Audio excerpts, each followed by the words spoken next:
From 8 to 8:50, a talk by Dr. Padmarekha on modulus determination of wrap mixtures. Again, a 10-minute is reserved for discussion related to the topic.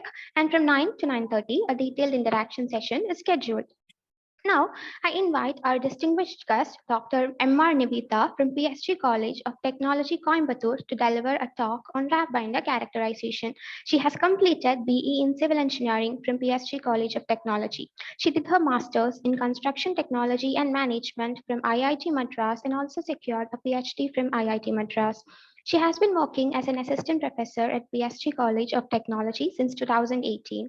Her research interests include pavement analysis and design, rheological and microstructural characterization of bitumen, and so on. Her research articles have been published in both national as well as international research publications. With great honor and pleasure, I invite Dr. M.R. Nivitha for the session. Thank you, Ms. Serena, for your nice words. I hope I'm audible and you can see my screen. Yes. Okay. Yes, Nivitha. Thank you. Good evening, everyone. I take this opportunity to thank Dr. Asha Lata and Professor Tushara, the coordinators of this AICTE-ATAL FDP on design and production of reclaimed asphalt pavement mixtures. Right, I thank them for this opportunity to interact with you at this moment about wrap. So today, for the next 1 hour or so, I'm going to talk to you about wrap binder characterization. Right. So you've been hearing for the last 2 days about what is wrap, how to characterize the mixture properties, etc. So today we will specifically focus on the binder property. Right. So before even I introduce my outline slide, let me give you a slight background about wrap. Right. So every lecture you should have heard about this wrap, what is wrap and all that.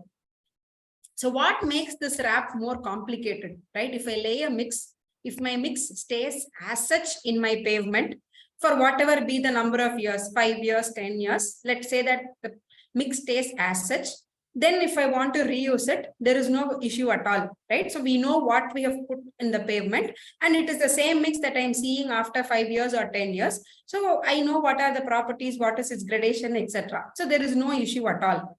So where does this issue come, right? So what causes changes in these properties of wrap that we need to characterize at the end point, right? So it is primarily due to the aging in binder. Most of you would have been familiar with the term aging because it is there as a part of specification for binder also, right? So this aging phenomena, again, 2 slides down, I'll briefly tell you what this aging is and why are we so concerned about this aging.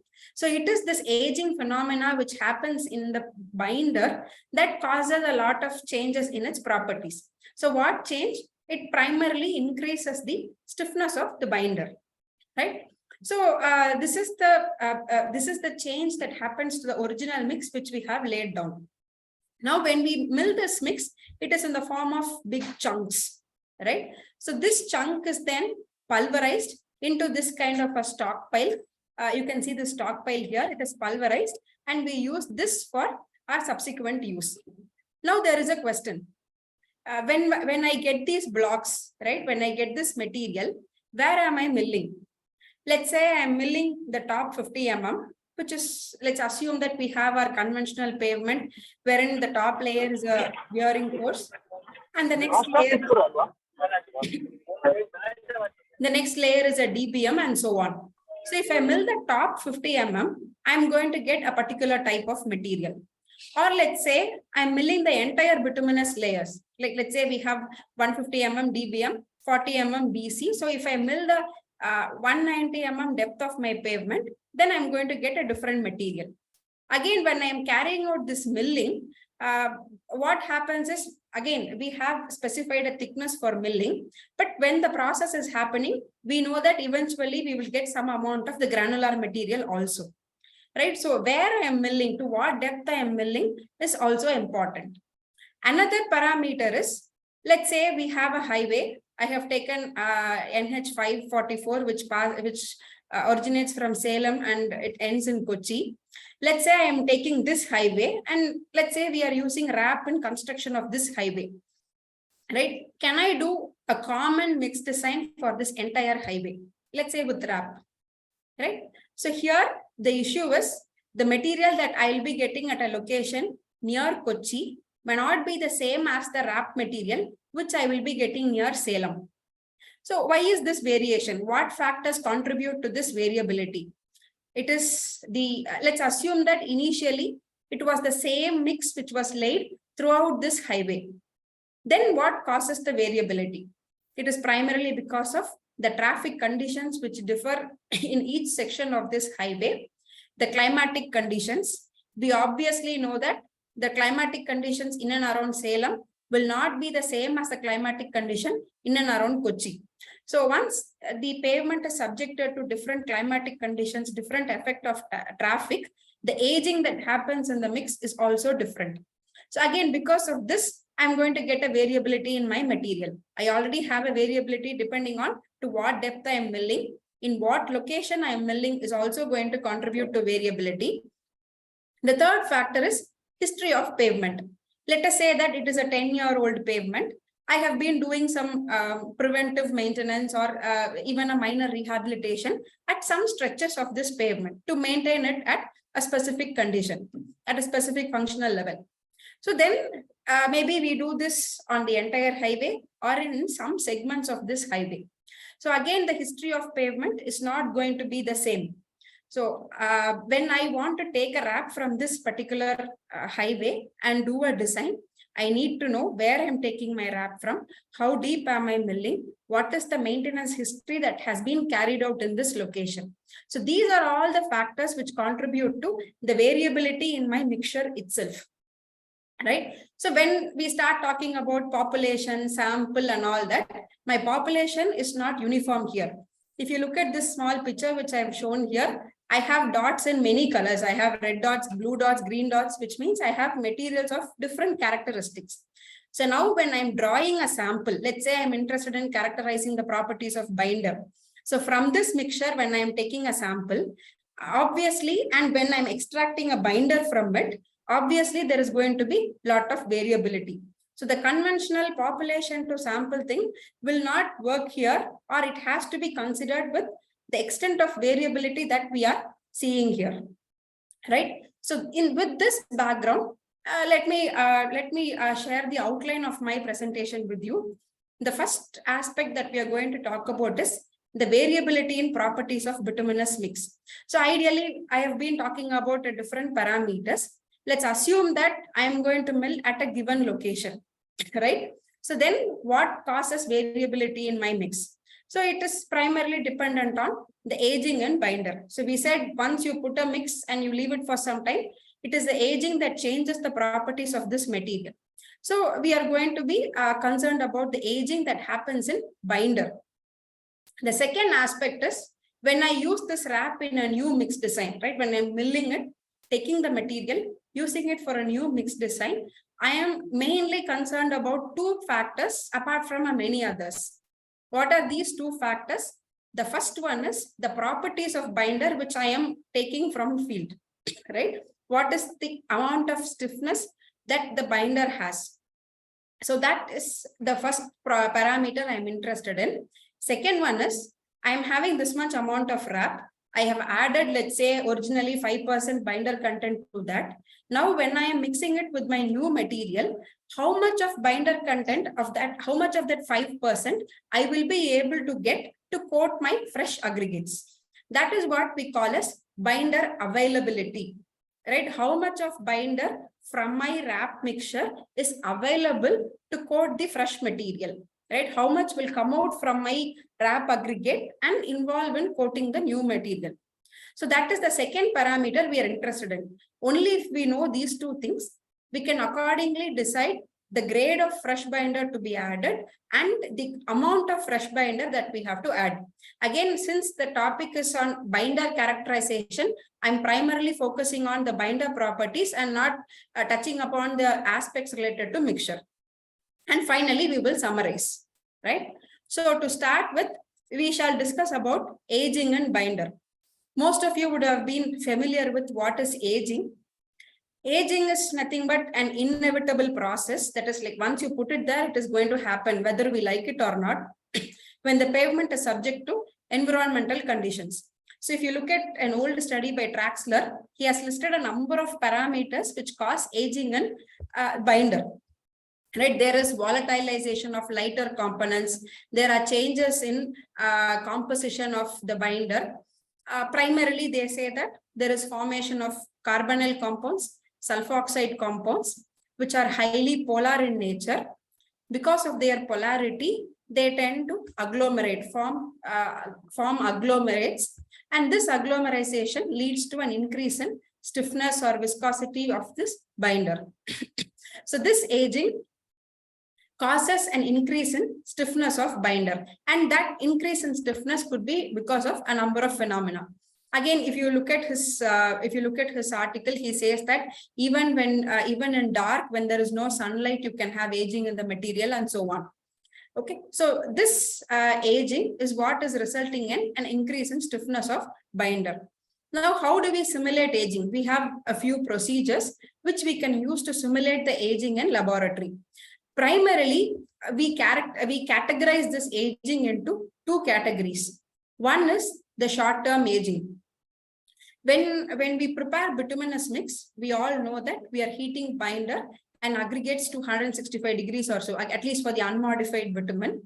We are heating it to 165 degrees, wherein we are mixing bitumen with aggregates, right? So at that temperature, at elevated temperatures, there is more amount of aging that happens in the binder.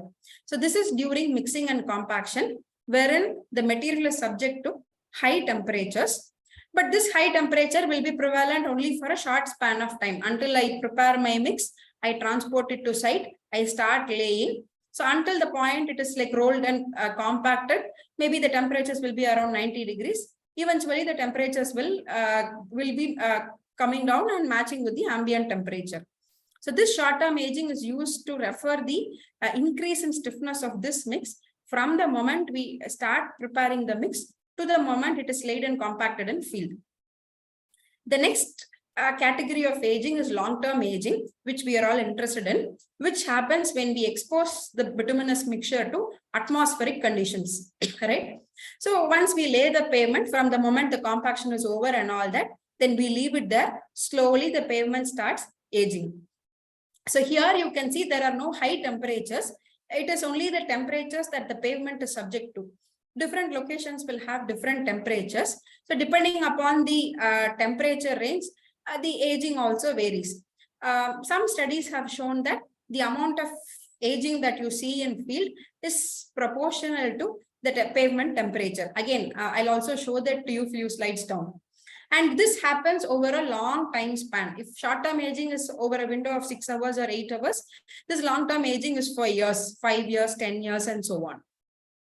We can simulate this short-term aging using a rolling thin film oven. Most of you would be familiar with.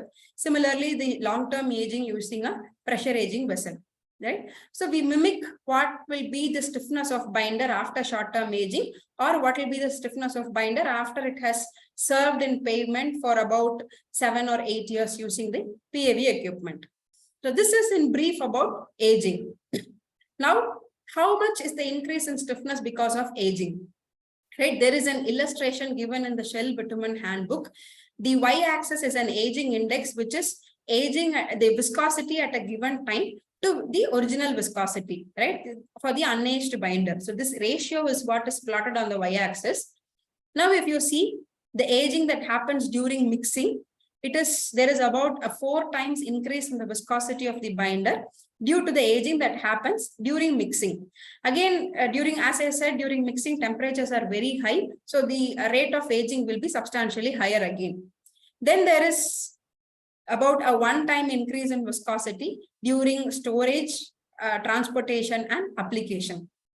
So already at time 0, when my pavement is laid, there is already a 5 times increase in the viscosity of the binder.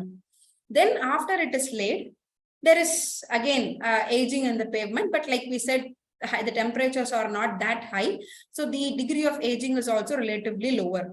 So after about 7 or 8 years, you can see there is about a 6 times increase in the viscosity of the binder. So this is the degree of aging that happens. Now, can we generalize this kind of graph? Can I take any binder and say that it is going to be 6 times after 8 years? Not possible, right? It, to a large extent, depends on the original binder that we are using, the chemical composition of the base binder that we are using, the first property, and the specific site conditions to which it is subject to. That is the second parameter.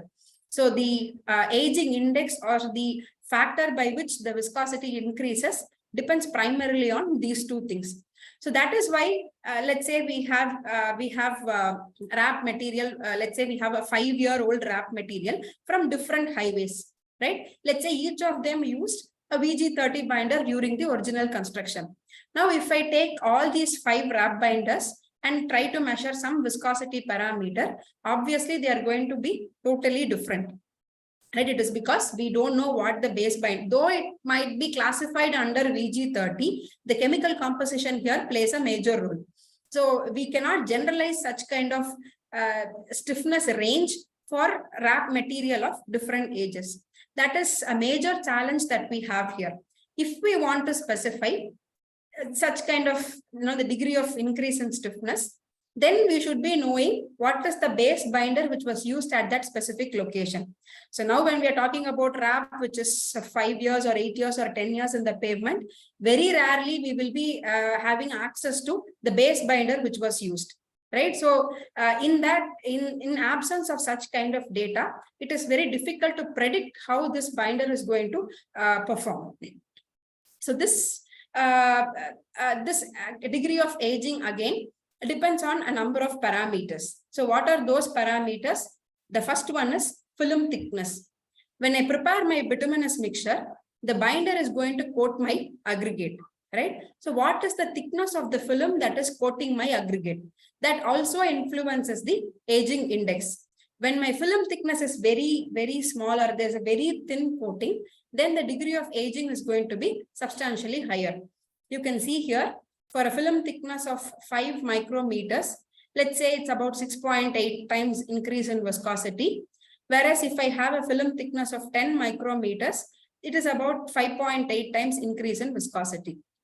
Right? So the thinner the binder film that is coating your aggregate, the more is the aging that happens in binder. So for a given bituminous mix, depending upon the film thickness, the degree of aging is going to vary. The next parameter is pavement temperature, like I was telling you, right? So this is a graph which is a plot which is given by Peterson. This is the y-axis is viscosity, and the x-axis here is the weathering period, the amount of time the pavement has been exposed to atmospheric conditions. They have collected data from different regions in US, and what they had done is they had averaged the values for many highways which are present in that locality. So this is kind of a mean representation of the viscosity increase that is observed in those locations. So if you see here, this one is South Lake Tahoe, which is a high mountain area. The average temperature is 42 degrees Fahrenheit. The next one is 52 degrees Fahrenheit, right? Then the third plot here shows the increase in viscosity for a case. The average temperature is 63 degrees Fahrenheit, and this one is for 73 degrees Fahrenheit, right? So we can observe from this graph that as the pavement temperature, as the average pavement temperature increases, the amount of the increase in viscosity is also higher, right? So we can easily relate this for the climatic conditions present in India. We all know that most of the locations in the southern part of India have a relatively higher temperature throughout the year. Whereas locations in the northern part of India have extreme climatic conditions. They have very hot summer and cold winter. But if I take an average for any location, for one location in the northern part of India and for one location in the southern part of India, they might have identical average temperature, but the temperature distribution is different, right? So depending upon the number of days the pavement is exposed to relatively higher temperature, there will be a higher degree of aging. Then the next parameter which influences is air voids. right? So we said there is aging in the material. It is one reason is uptake of oxygen and formation of oxidation compounds. So more the exposure to oxygen, higher will be the degree of aging. So when we have a pavement, when we construct a pavement with a higher air void content, there is easy access of atmospheric air into the lower layers of pavement. So because of this higher void content and higher oxygen availability, there is more aging in the bituminous mixtures. So you can see here again the same legend on the X and Y axis. If you look at this bottom line, which has a lesser increase in viscosity, is for a mix with 3 to 5% air voids. Whereas if I take the next line, this is for about 7 to 9% air voids, and the third one is 10 to 12% air voids. So when we have a mix which has higher air void content, the degree of aging is also different, right? So this is again illustrated in this graph clearly. You can look at this aging index. This is again aged divided by the unaged material. The same ratio is calculated here. The x-axis is average void content, right? How much is the air void in the mix? As we said earlier, as the air void content increases, the aging index also increases. But we should also look into the effect of depth because of this air void variation. You can see, let us take this particular point, which has 4% air void. You can look at this plot, which I am showing here. There are two vertical lines which are given here. This first line here is the laid on viscosity. When I put my mix on the field, what is the viscosity of binder? And the second line here is the surface viscosity. After some period of time, what is the viscosity of the binder, which is at the surface, right? So we can see this surface viscosity is the viscosity from the laid on condition. It has increased and it is this much at the surface. Whereas if I look at the depth, right, the y-axis is depth. If I look at the depth here, only up to a certain depth, there is an increase in viscosity. Here at a point somewhere here, it is as the viscosity is similar to that of my laid on viscosity. It has not aged at all. Whereas if I compare the same thing for a 7% mix, you can see here there is slightly increase in viscosity from the laid on viscosity, even at this particular depth.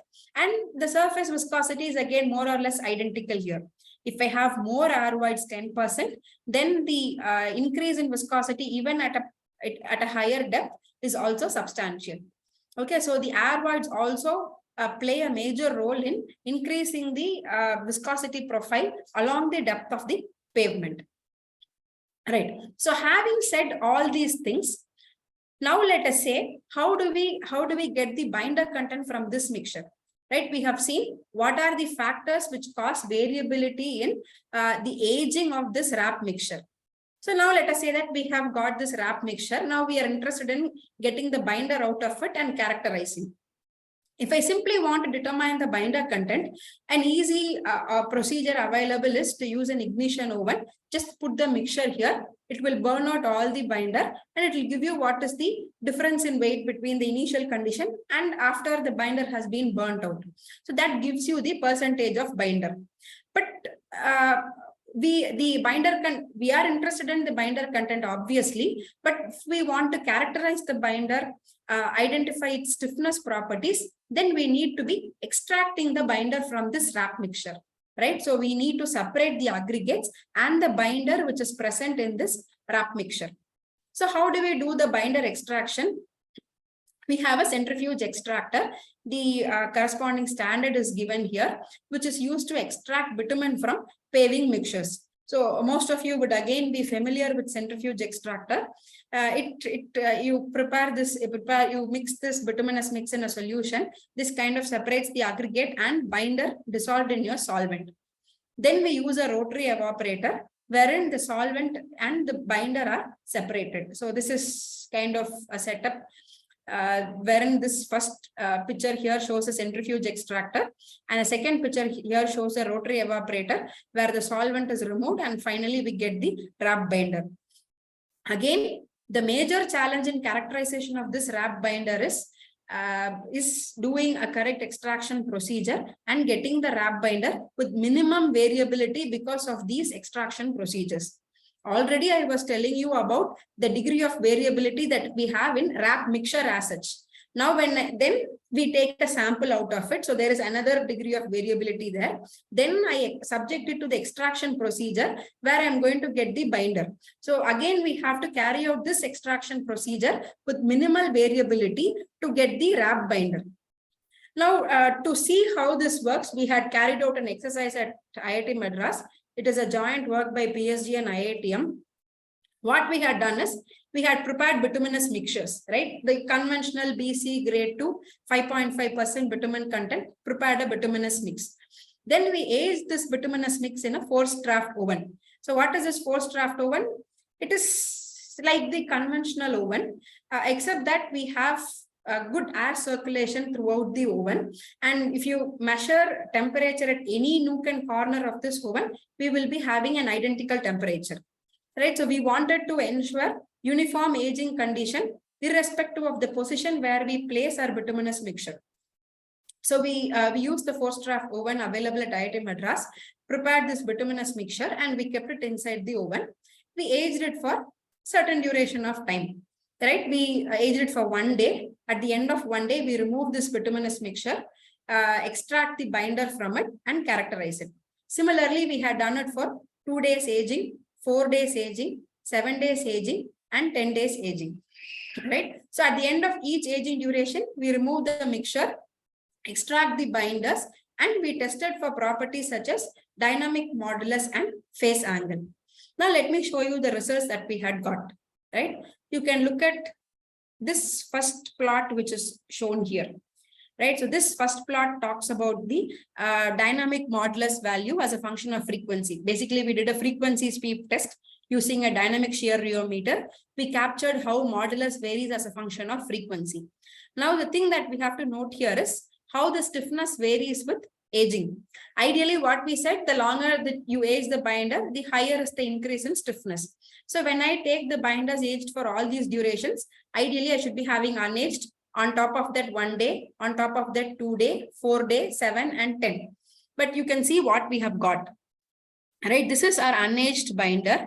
And this is the binder which is aged for 1 day. And then you can see the 2 day aged binder, which is falling somewhere here. Then you can see the 4 day aged binder is somewhere here. The 7 day aged binder is somewhere here. And the 10 day aged binder is somewhere here. Okay, so we did not get consistent results or consistent increase in stiffness with increase in aging. There are a lot of issues here. One is related to the variability in mixture when we age it, right? When we prepare bituminous mixture, we ensured that we place a uniform thickness of material, all that we kind of ensured. But still, from one batch to another batch, there is a certain degree of variability. The second one is the extraction procedure, right? So we subject it to centrifuge extractor and then rotary evaporation and finally get the binder. Again, in that process, there is a certain degree of variability. The combined influence of this gives the standard deviation for a given aging condition. So what happened here was the increase in stiffness due to subsequent aging was lesser than the standard deviation of sample or the error limit of sample. Right? Maybe if we had just kept it for 1, 5 and 10, maybe we will see 3 lines exactly as how we expected. Right? So then the next step here is to quantify the error limit for a given bituminous mixture. Right? So after we got these results, we started working on this and it is currently an ongoing work. So then what we thought was like, if you extract it from a mixture, see, this is again under laboratory conditions. You should remember that we prepared bituminous mixtures under controlled conditions, subjected them to aging in controlled condition and all that. So even in that case, we see this much amount of variability. Then you can imagine the degree of variability that you see from field wrap samples, right? So to start with, to get away with the variability because of mixture preparation, extraction preparation and all that, we simply said we will start aging binders first, right? Let us try to understand the variability in binder aging alone, see how it works, and then we will move on to mixture aging, quantify the error limit. Right, so that's an ongoing study that we are currently carrying out at IIT Madras. Right. So this is the first aspect that I wanted to discuss about, right? The degree of aging and how it influences the properties of binder. Because ultimately, when I characterize the binder, I should not be like sitting in a black box and thinking about where this came from, what would be the degree of variability associated with extraction and all that, right? So that is the first thing that we wanted to understand. So the second aspect that I'm going to talk to you about are the binder properties, right? So when we start talking about binder properties, what property are we interested in for this wrap binder? We do not have any special specification for these wrap binders. If you look at this IS 73 specification, if I simply give you an unaged binder, you would test for penetration, viscosity, softening point, and many properties. And then you would say that it is classified under this grade or it is classified under that grade, and you will be associating grades, right? But we do not have similar classification for wrap binders. So when I get a wrap binder, what kind of characterization am I interested in? The primary use of characterizing a wrap binder is to further use it in a new mix, right? I need to determine what is the stiffness of this, maybe to some extent, what are the changes in chemical composition of this mix, so that I will be able to use it for a new mix, right? So that is the primary characterization we are interested in for a wrap binder. So if I have to put it, I am leaving all the mixture part and just talking about the binder.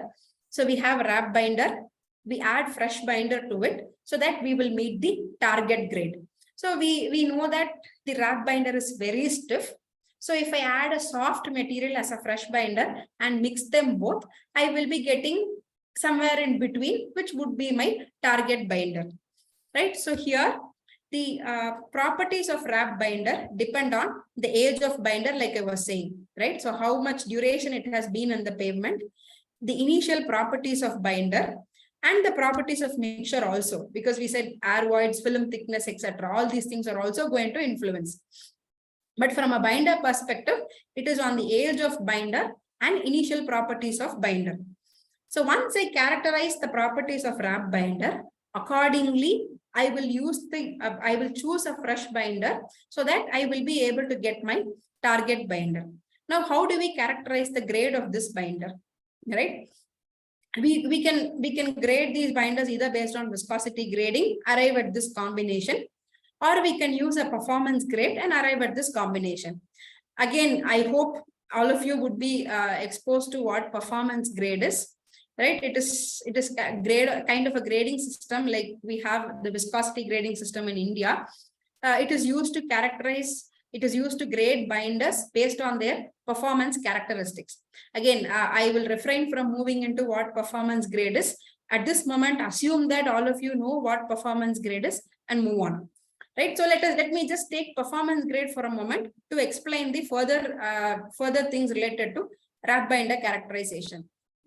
So now, yesterday, Professor Sudhakar Reddy was talking about the Asphalt Institute MS2. In fact, he had shown a few slides on how the blending chart works, how the fresh binder grade is determined, and all that. Again, I'm going to repeat some of those things, but let us look at it. Let us look at it with little more details. Now, if we have wrap binder, the characterization that we are going to do from a performance grading perspective is determine its PG pass fail temperature. Right. So, what is this PG pass fail temperature? We do it on an RTFO aged binder. I'll come to that RTFO aging of binder. But what are these things that we are measuring? We are measuring G star by sine delta, determining the temperature at which this G star by sine delta is exactly equal to 2.2 kilopascal. Then we are also measuring G star times sine delta, determining the temperature at which it is exactly equal to 5000 kilopascal. We call that as the critical temperatures. The first one is critical high temperature. The second one is critical intermediate temperature. Right? So these are the properties that we are measuring for the wrap binder. Now let us come to this RTFO aging. Usually, why do we do RTFO aging? As I said earlier, we want to mimic the increase in stiffness of binder that happens during the mixing, paving and compaction process. But this is already a binder which has been in pavement for a long time, right? So why does Asphalt Institute MS2 ask us to RTFO age the binder and then measure for these properties, right? The main objective here is to remove traces of solvent which could be present during the extraction process. Again, we have experienced this when we were carrying out experiments at IIT Madras. When we take binder out of the rotary evaporator, we see a shining surface on the binder, right? So that shining surface is because of presence of traces of solvent. Again, a lot of iterations had to be carried out in optimizing the temperature, the duration of time for which we were carrying out this rotary evaporation and all that. And then we were able to identify a temperature and time duration condition for which we were able to remove most of the solvent. So further, if there is any trace of solvent present, to remove its influence from the wrap binder, we subject it to RTFO condition. Again, you know what this RTFO is. You keep the binder at 163 degrees Celsius for about 85 minutes. So if there is any solvent that is present, it would be completely removed. That is the whole objective of doing this. But there comes a question. If I do an RTFO aging on the binder, am I going to increase the stiffness of binder? Because I'm subjecting the binder to high temperatures, right? It is 163 degrees Celsius. I'm keeping it for about close to 1.5 hours, about 85 minutes. Is there any change in increase in stiffness of binder? Right?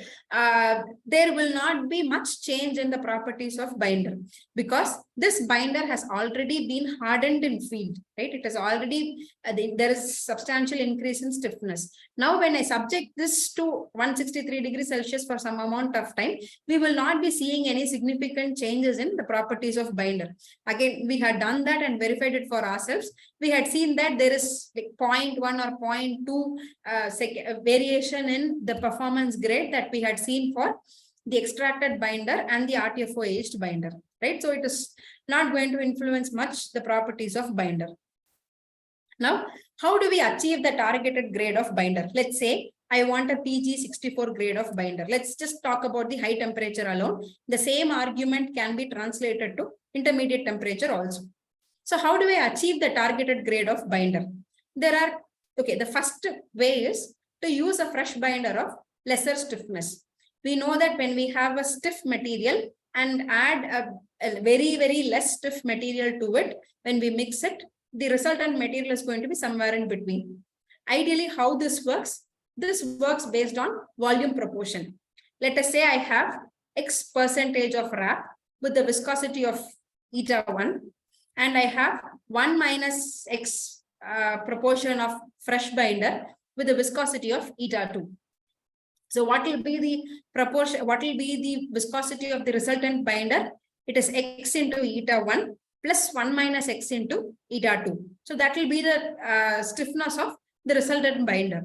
So it basically works on volume proportion, right? But sometimes when your wrap binder is very stiff, or when you use large proportion of wrap binder, just addition of this fresh binder will not be able to provide you the required targeted grade. The targeted grade might be much more stiffer than what you require. So in that case, we resort to the use of rejuvenators. These rejuvenators are materials which restore the properties of wrap binder by reducing its stiffness. I have 2 or 3 slides on rejuvenator. I am not going to talk into the depth of it because you have people from industry who are going to introduce you to rejuvenators. So I will leave it for them to do it formally. But maybe just in 1 or 2 slides, we will see what is the effect of rejuvenator alone. Right. So to determine whether I only need a fresh binder or I need to add rejuvenator, we need to first characterize the stiffness of wrap binder. That is what we are going to do using the critical temperatures, as we said before. The pass fail temperature, determine the critical temperature at which this is 2.2 kilopascal, determine the critical temperature at which this is 5000 kilopascal. Right. So how do we do it? We call that as a critical temperature. Basically, we measure this G star by sine delta parameter at 2 temperatures. At one temperature where this value is greater than 2.2 kilopascal, another temperature T2 where it is less than 2.2 kilopascal, and then we do an interpolation and determine at what temperature it is exactly 2.2 kilopascal. That we call as critical high temperature. Similarly, we will be also determining the critical intermediate temperature. Here, we will determine the temperature at which the value is less than 5000 kilopascal. Another case where it is greater than 5000 kilopascal, do an interpolation, determine the critical intermediate temperature. Right. So once we get a wrap binder, we determine these high and intermediate critical temperatures. Again, there is a procedure to determine the low temperature, but I'm not going to get into it because we are at the moment, at least in India, we are not too much worried about the low temperature conditions, right? But you have a similar condition for low temperature also, right? So once I determine the critical temperature, now how do we identify the grade of fresh binder? Because we have wrap binder already available to us. It is the material that we have.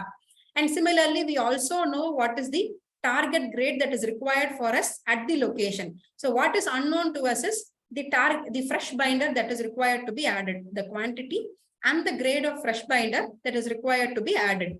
So when we have, again, this yesterday, I hope Professor Sudhakar Reddy was discussing this.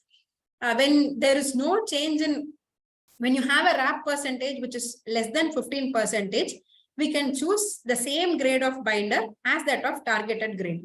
Let's say I have 15% wrap and my target grade is PG64. The grade of fresh binder that I should be using should also be PG64 when I use wrap percentages less than 15%. When we use wrap percentages between 15 to 25, if my required grade of PG grade is 64, I should be using one grade softer than that. So I should be using a PG 58 grade of binder. So this is when you have wrap percentage between 15 to 25. And when we have wrap percentage beyond 25%, they have a blending chart and suggest that we follow recommendations from the blending chart. So what are these blending charts? They have a linear variation. They are called linear blending charts. It is used for wrap binder percentages between 25 and 40, because when it is less than 25, we have already seen what to do. If it is beyond 40, again, these blending charts do not work. Okay, so only for wrap binder percentages between 25 and 40, we can use these blending charts. And what is the selected fresh binder grade? It should be maximum of 2 grades softer than targeted grade. Let's say my wrap binder is very stiff. I need a target grade of 64. Can I use a PG 46 grade of binder? It is not recommended. Okay, you can go at the maximum to PG 52 grade, which is 2 grades down. Below that, it is usually not, it is not recommended. The reason being, let's say that when I'm mixing this fresh binder, wrap binder together, let's assume that there is not sufficient blending between this fresh binder and my wrap binder, because only when they mix together, what you get will be PG64. Let's assume a case where they don't mix together that well, right? On some portion of your aggregates, you will be having a PG46 grade of binder, right? So it is a very soft binder. It has a very poor load carrying capacity. So considering from the rutting perspective, they limit it to 2 grades softer. You can't generally go below that. And an important thing that should be noted here is these blending charts are built on certain assumptions. What are those assumptions? The first and foremost assumption is there is complete blending between fresh and wrap binder. Let me just show you how it is. Let's take an aggregate, right? This is my wrap aggregate. This is my wrap binder, which is, let's say, inactive wrap binder, which will not come out, which is tightly sticking on to my wrap aggregate. This portion is my active wrap binder. Okay. When I mix the fresh binder to it, this fresh binder is going to be interacting with this active binder, which is present here, and they both are going to blend nicely and form this layer here. Okay, so this is my wrap aggregate. This portion is my inactive wrap binder, which we can, for all reasons, consider to be a part of wrap aggregates itself. And this portion is my mixture of wrap and fresh aggregate. Okay. So it assumes, this blending chart assumes that there is complete blending between my wrap aggregate and fresh aggregate. And then another thing is there is 100% binder availability from wrap mix, which means that the entire binder which is present on it. There is no inactive binder and all that. So if I have 4% binder in my wrap, the entire 4% is available to me for mixing. That is the second assumption here. Again, for at least for those of you who are working on wrap and who are in this lecture, you will understand that both these assumptions are a significant assumption that we are making, and it is far true from reality, right?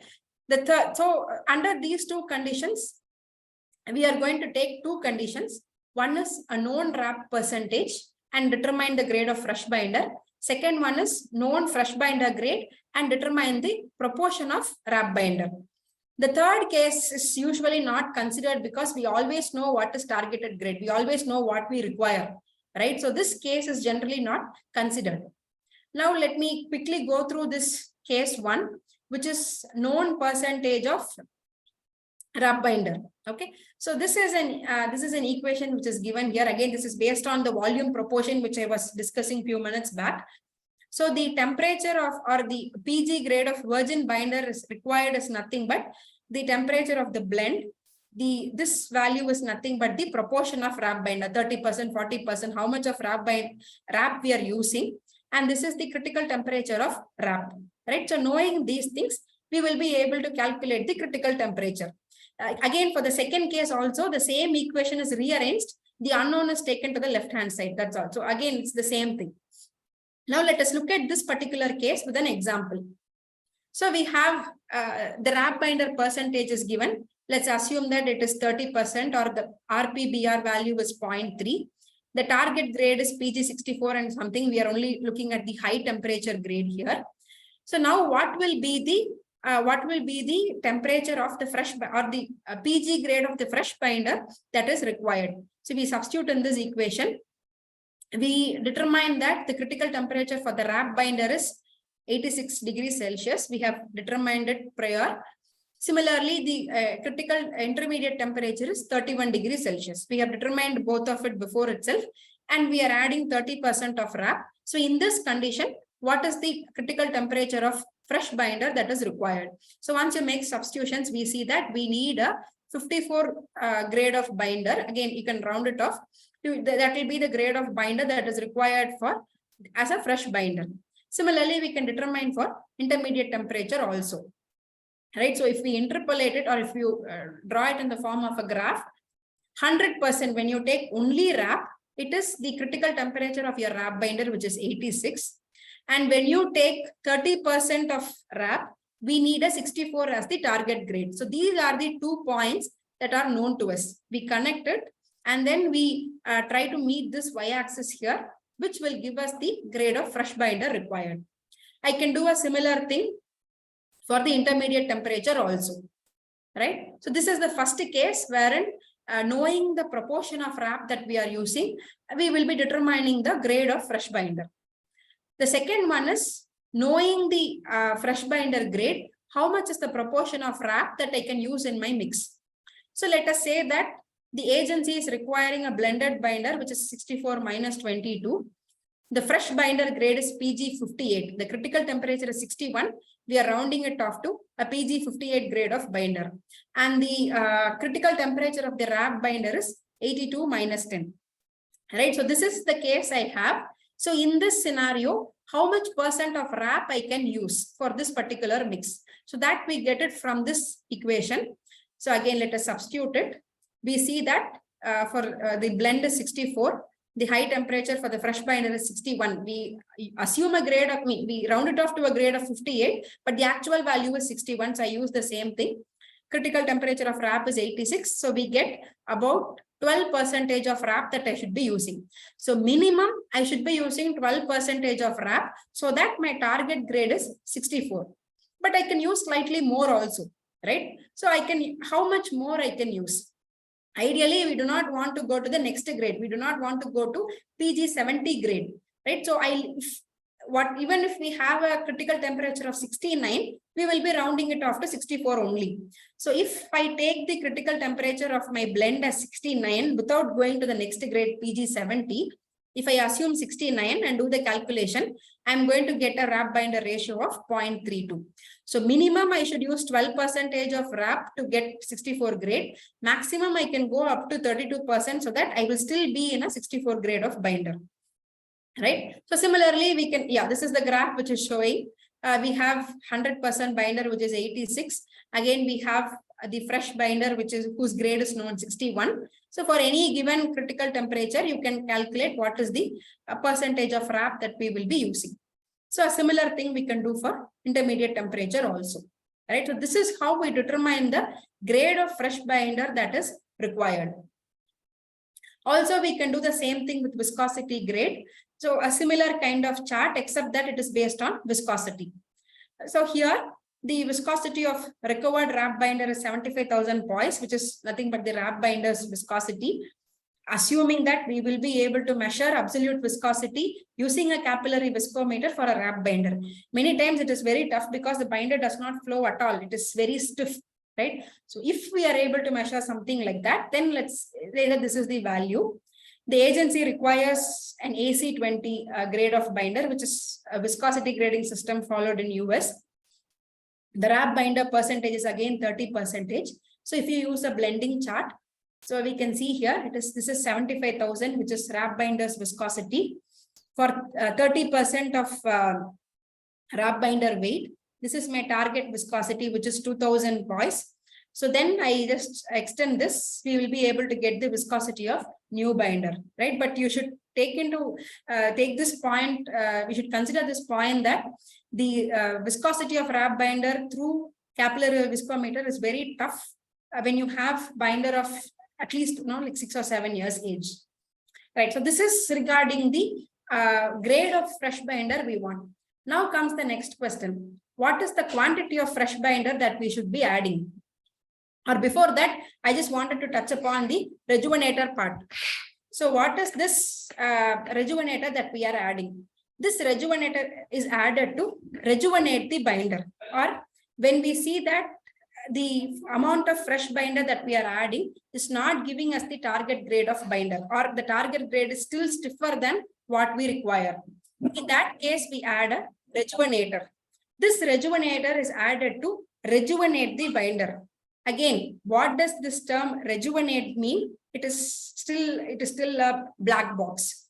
Okay, so is it softening the binder, like acting as a solvent, or is it really restoring the properties? What do I mean by restoring? Alters the chemical composition and brings it back to its original state. Right? Again, it is a subject which is currently under study. The extent of rejuvenation that this material offers to the binder, and what are the interactions between the rejuvenator and wrap binder. Okay, so here is one study by Tirumala and Professor Tushara and Dr. Murali Krishnan. They have added rejuvenators to binders. You can see here, it is just to show you how much is the reduction in stiffness that we will be able to get when we add rejuvenators. You can just focus on the highlighted boxes here.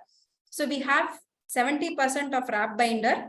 We have 30% of PTB, which is vacuum tower bottom, which is even a softer material compared to your VG10 grade of binder. And then we measure the PG property. We see that it is the critical high temperature of PG is 92 degrees, right? So now to this mixture, when I'm adding a 5% rejuvenator by the total weight, right? So these proportions are altered accordingly. You can see the number, blend number 4. You can see that when I add about 5% of rejuvenator, the PG grade reduces to 77.6. From 92, it reduces to 77. Okay, so that much is the reduction in stiffness that we will be able to get when we add rejuvenators. So when the mixture of fresh binder and wrap binder is not giving me the required target grade, or is giving me a stiffer binder, we can add rejuvenators to reduce it to the target grade. So similarly, you can look at another mix where we have a slightly higher percentage of wrap binder, and you can see that there is an increase in its high temperature PG also.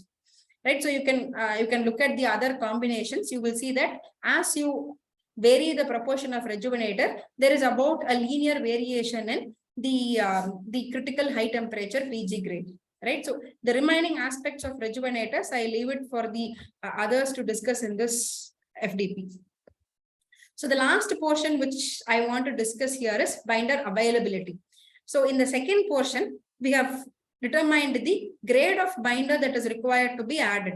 But how much of binder should I add? Right? That depends on how much of binder I will be able to get from my wrap. Accordingly, I can vary the quantity of fresh binder that is required to be added. So this binder availability is a challenging thing that could be determined. As of now, there are no guidelines or there are no specifications which tell you how to determine this binder availability, right? So still there is research going on determining this binder availability factor. So let me briefly expose you to some studies which are available in literature and how it is done. And I'll also share our experience on determining this binder availability. So let's define two extreme cases with regard to binder availability. There is a 0% availability case where your wrap acts as a black rock, which means that there is this coating on my binder coating my wrap aggregate. This binder does not come out at all. Okay, so this is going to act as a part of this aggregate itself. So that scenario is called as a black rock scenario. So I am not going to get this binder for coating my fresh aggregates. So this binder is of no use to me in my fresh mix. The other extreme is 100% binder availability, wherein whatever is the binder that is coating my whatever is a wrap binder and wrap that is coating my aggregate, the entire binder is going to come out and it is going to coat my fresh aggregate. Right? That is a second case. The third case is a partial availability, which is what we will observe in reality also, which is somewhere in between 0 and 100. Right? A fraction of this binder, which is coating the wrap aggregate, will come out, but how much it comes out is what we are interested in. Okay, so you can see here, immediately surrounding my wrap aggregate is an inactive binder, which will not come out at all. Then we have some amount of binder which could be active, which will mix with our fresh binder and form a blend. This is what I had showed you before also. Right. Now, how do we determine this binder availability? It primarily depends on age of wrap.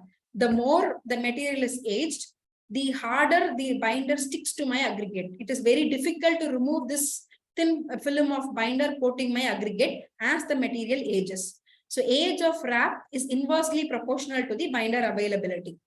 Similarly is the viscosity of my wrap. If my wrap has higher viscosity, then it is difficult for this binder to flow out from my wrap aggregate and participate in this blending process. The third one is presence of rejuvenator. So if we add some rejuvenator to the wrap mix, it has generally been observed that it is able to loosen out. I informally use the term loosen out. It is able to loosen out some binder coating the aggregate, and it is able to mobilize that binder content. And the last one is mixing temperature and time. This is obvious because the higher the mixing temperature, more binder will be able to come out of my aggregate, or the longer the duration of mixing, I will be able to again mobilize more binder. Right? So it depends on all these factors.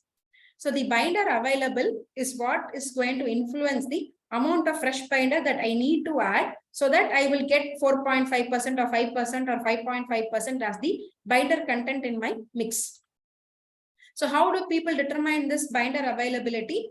It is through mechanical blending process. What is this mechanical blending? People take some fraction of recycled aggregate, some fraction of fresh aggregate, mix them together.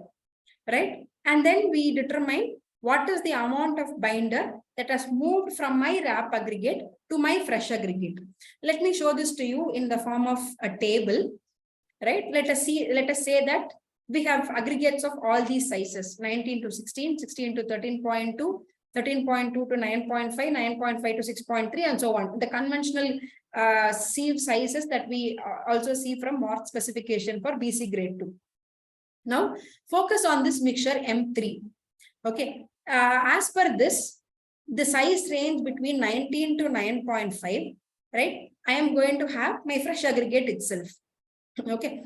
Whatever is finer than 9.5, 9.5 to 2.36, I am going to replace it with RAP aggregate. In my whole BC grade 2 mix, whatever is finer than 9.5 up to 2.36, I am going to remove my fresh aggregate and replace with equal proportion of RAP material. Okay, so if I have some 10% of this size range, size D, I am going to replace it with 10% of RAP material.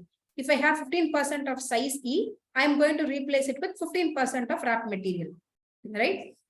So this bigger fractions form my is from my fresh aggregate, I call it as FA, and the smaller fraction is from my RAP.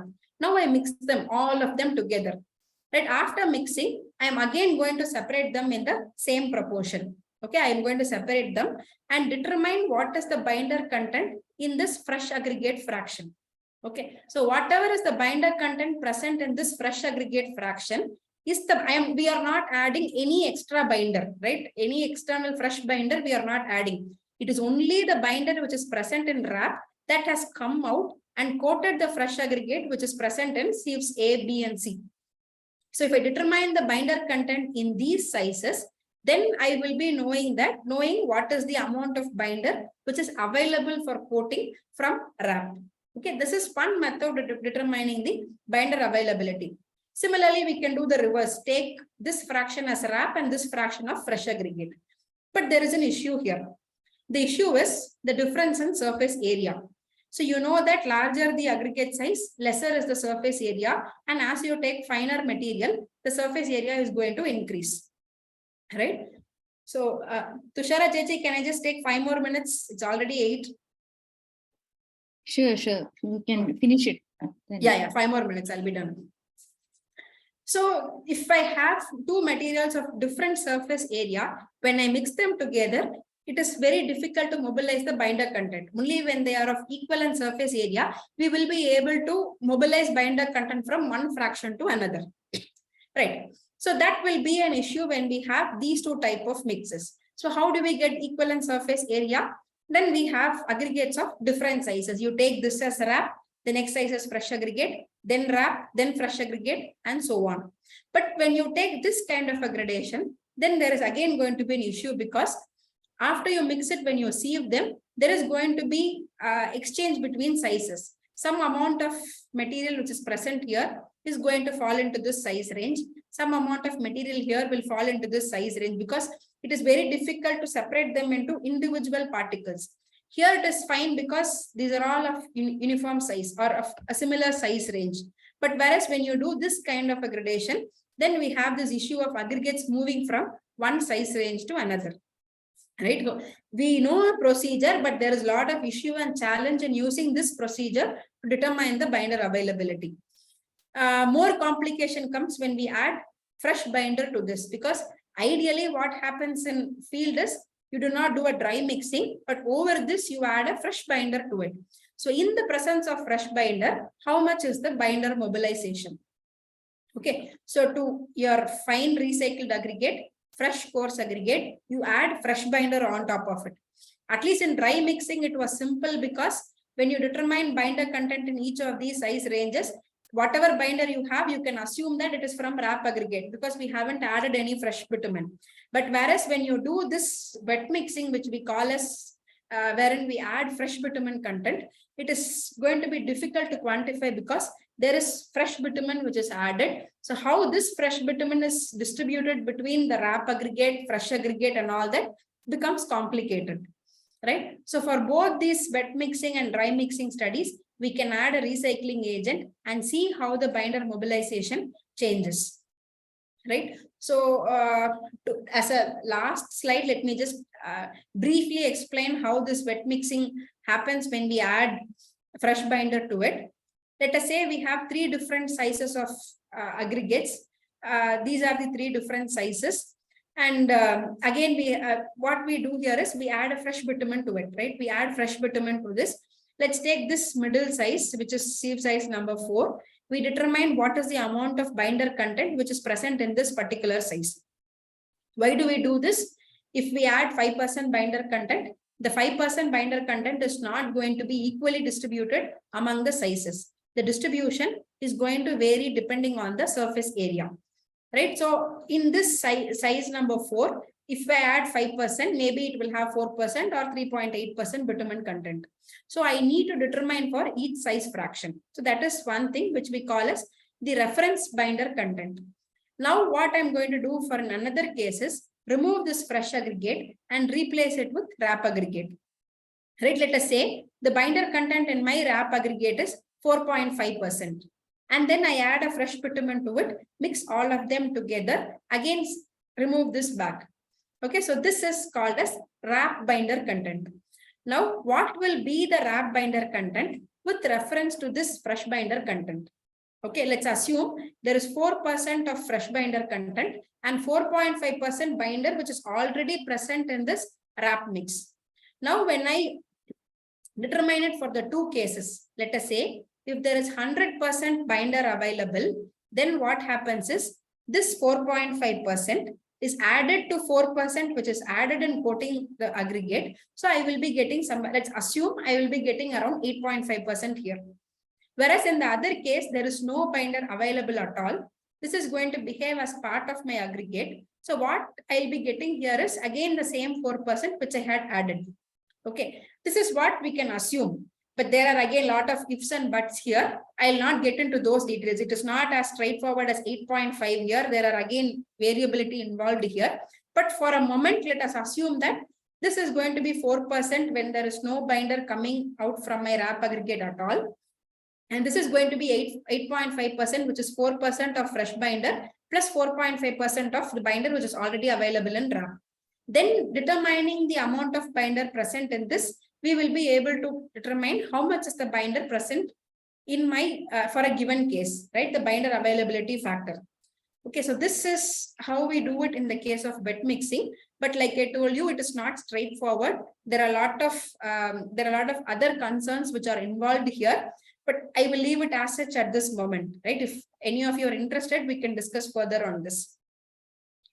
So finally, to summarize, we have a lot of variability in wrap binder from the mixture itself.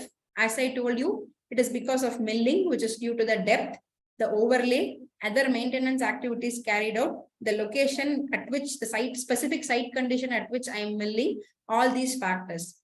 Now, what is the degree of aging in wrap milled from a pavement? Again, it depends on a number of mixture related factors. We had seen the influence of film thickness. We had seen the influence of void content, pavement temperature, etc.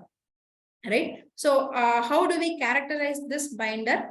This characterization is for selection of targeted grade alone. What is the grade of fresh binder required and what is the quantity of fresh binder required? So for that, we had seen a procedure how to calculate the grade of binder, but how to calculate the binder availability. There are a few procedures, but still there are a lot of concerns with regard to these procedures. And finally, what is the degree of blending between the wrap binder coating my aggregate and the fresh binder which is added to this mix, right? So this is something again which is very interesting but very complicated to quantify in the case of a wrap aggregate, right? So these are some aspects which I thought I should discuss with you. Thank you for your patient listening. I would like to acknowledge DST for funding this project, which is the results, part of results which are shown here is part of a DST funded project, and this is the reference ID. Thank you for your time.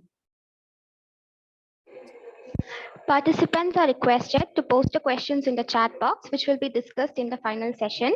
Ma'am, as there are queries of answers, I humbly request you to join for detailed interaction sessions scheduled from 9 to 9:30 p.m. And I invite Ms. Arati to thank Dr. Nivitha. Hello. It was indeed a thought-provoking session. Thank you, Nivitha ma'am, for sharing your knowledge and giving us an opportunity to listen your words. Also, you explained a detailed explanation related to the aging in binder, also the wrap binder properties and the binder availability. And you explained in a detailed. So it's also very informative to us. Once again, thank you for the wonderful session, ma'am. Dr. Nivitha, it was really a very nice presentation. Listening to you was just like listening a beautiful song. Thank you. Like this. Yes, you have got a very good presentation skill too. Okay. Thank you. The participants are requested to mark their attendance and feedback of the session in the Google Sheet shared in the chat box before the session is over. Now, I would like to call our honorable speaker, Dr. Padmarekha from SRMIT Chennai, to deliver her talk on modulus determination of wrap mixtures. She completed her BE in Civil Engineering from Periyar Maniammal College of Technology, Tanjavur. She did her ME in Urban Engineering from College of Engineering, Gwindi, and secured her PhD from IIT Madras. For the past 15 years, she has been working in research and teaching field at various reputed institutions. Her research articles have been published in many national and international publications, and her achievements have been recognized by various awards and affiliations. With great honor, I welcome Dr. Padmarekha for the talk.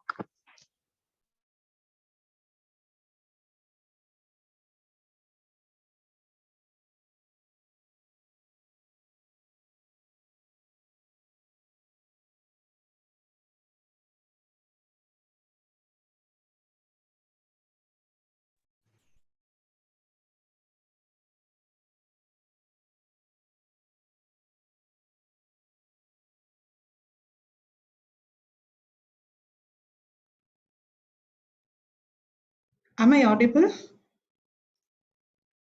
Yes, yes. Yeah, I did not mute it. Good afternoon, all. Slide is in some. Yeah, I will make it. Can you see this? Is this fine now? No, slide is in 42, slide number 42. Yeah, now it is in first slide. It has not moved. Remaining at No. 40. Okay. Maybe Will I stop sharing and then yes, I will yes, share stop it sharing. again.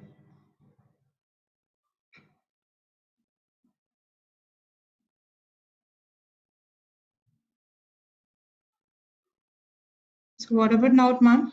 Is it audible? Yes, yes, Is it yes. visible? Sorry. Yes, it is visible. You are audible. Okay. Okay. Yeah. Thank you so much for nice introduction. And before I start my lecture, I would like to thank Professor Ashalata and Tushara Madam for giving this opportunity for a knowledge dissemination. So the next 45 minutes to 50 minutes talk is going to be a determination of modulus of bituminous mixture that is containing RAP. And it is typically a laboratory test. So we are going to see the procedures that we adapt to determine different modulus of bituminous mixture. And this is going to be the outline of the presentation. So first we will... Can I interrupt 1 second? Your video Yes. is not on. Is it? You have kept it off because of Yeah. internet issues? Yeah. So is this fine now? Yes. Please go ahead. So this is going to be the outline of my presentations. So just first we will see what are the different types of modulus we have and what type of modulus we need to measure for what conditions of a material. So there are typically three modulus here. One is a resilient modulus of bituminous mixture, and next is a resilient modulus of a granular material, and third one is a dynamic modulus and phase angle measurement. So the resilient modulus of a granular material is something we use it for measuring the modulus of an elastic plastic material. Resilient modulus of a bituminous material is with the resilient modulus definitions that is similar to a granular material. We have a different test protocol that is used for a bituminous mixture, but we know that the bituminous mixture is viscoelastic. So if for a viscoelastic material within a frequency domain, we go for a dynamic modulus and a phase angle measurements. So we will see in detail how these modulus are measured in a laboratory. So it is going to be a laboratory test protocol here. So why do we need these three modulus here for one material is, say, it depends on what type of wrap we use. We select the different modulus here.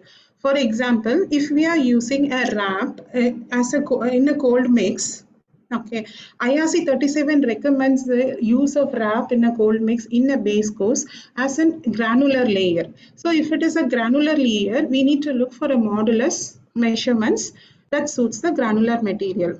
And also like IRC 37, when you do a design following IRC 37, IRC 37 uses a resilient modulus for bituminous mixtures as well as for a granular layer. So we will be interested in such case, we will be interested in measuring a resilient modulus of a bituminous material, even if you use a wrap in a hot mix form.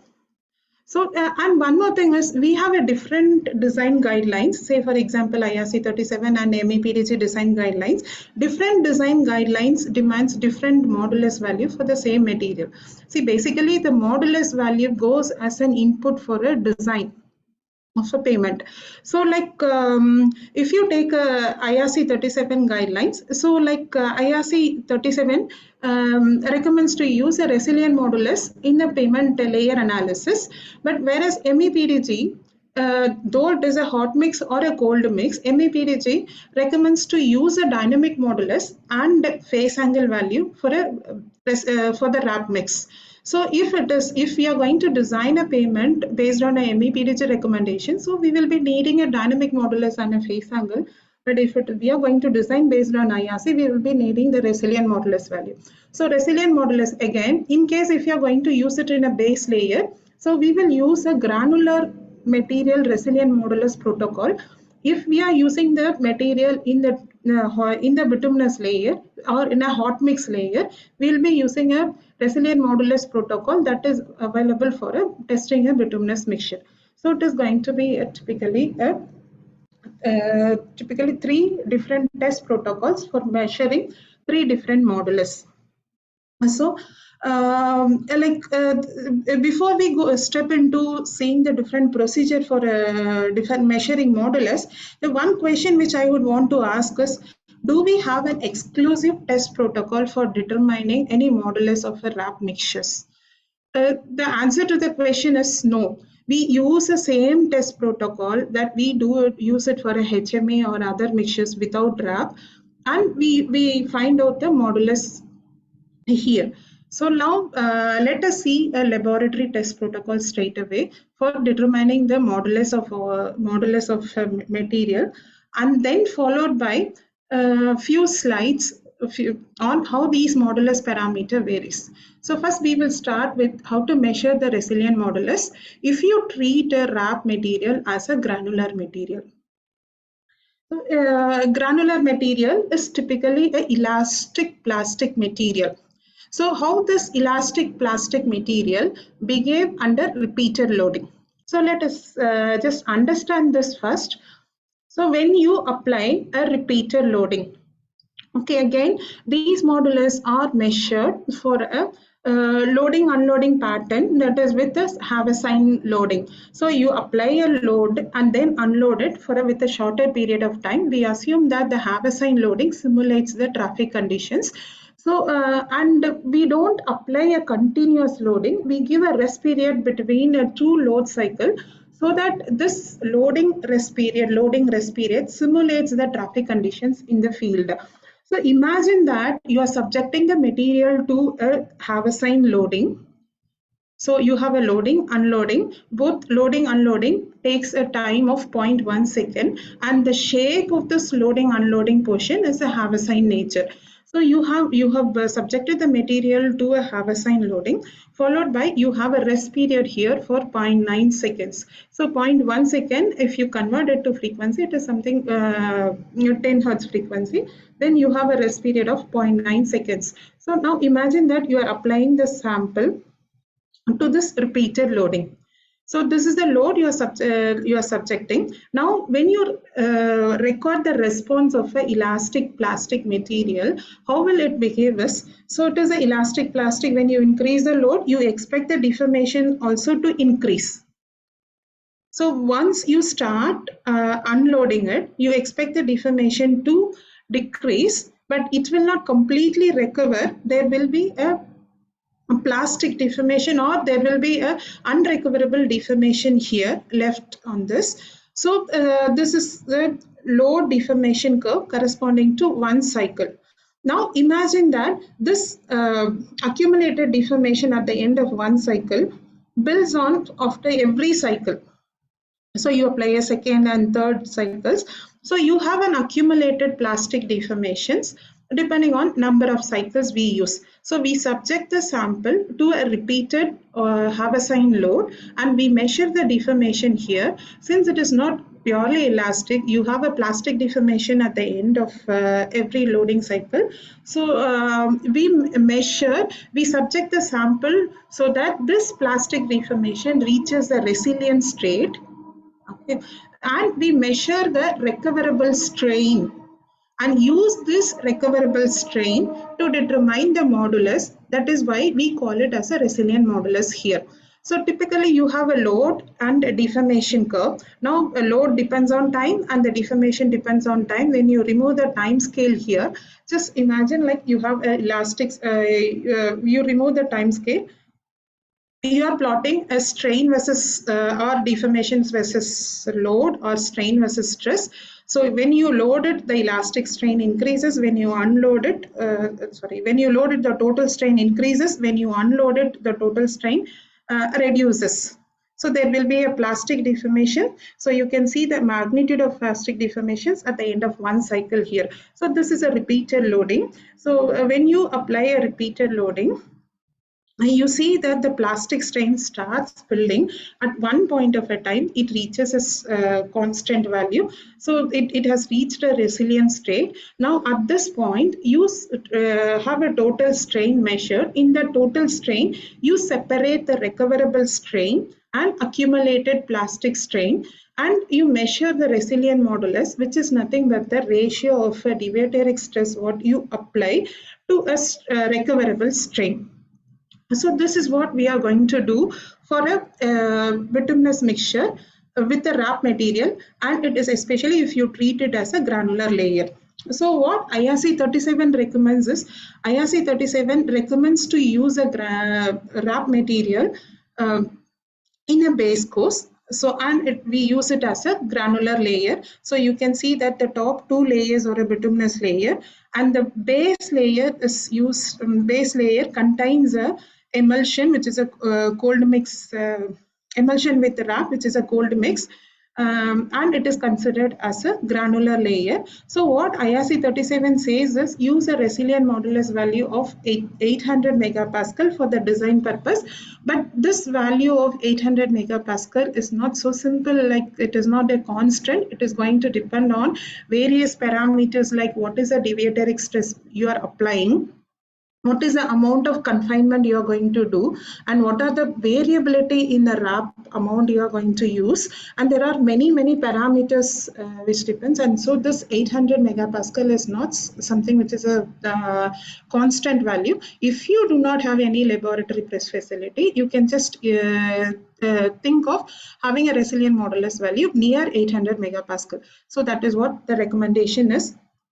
So to measure the resilient modulus of a granular layer, we follow AICTE-ATAL 30799, and this AICTE-ATAL 30799 is basically to measure the resilient modulus of a soil and granular material, true granular material with only the aggregate layer. So but the wrap here, it contains a bitumen in it. So it is not purely granular. We use now we will see what this AICTE-ATAL 307 says, and we will see whether this test protocol is applicable for a wrap material also. So resilient modulus of what is this we do in the resilient modulus test is we prepare a cylindrical sample, and this cylindrical sample is subjected is loaded in a triaxial loading conditions. So it's a triaxial loading conditions. What you do is you test under confinement conditions. So you apply a confinement uniformly on all directions, confinement pressure. So in addition to the confinement pressure, you subject the sample to a axial compression. The axial compression load which you are applying is Haversine in nature. So something like this, you can see here, you apply a Haversine compressive load. And you apply a repeater load because you need to take it to a resilient conditions. So you apply you subject the material to a Haversine compression load, and you measure the axial deformation. So from the axial deformation, you compute the resilient modulus value. So for this purpose, we use a cylindrical sample. So the size of a cylindrical sample, which is a diameter of the sample, we at least need to be like keep a diameter to be 5 times of the maximum size of an aggregate, and the length as per ASHRAE protocol recommendation is 300 millimeter. So you prepare the sample, you compact it. Now compaction, it can be a vibratory compactor, it can be a gyratory compaction. Keep in mind that this ASHRAE protocol is for a soil and a granular layer. So there are literature which have used a vibratory compactor also to prepare the sample and measure the resilient modulus value.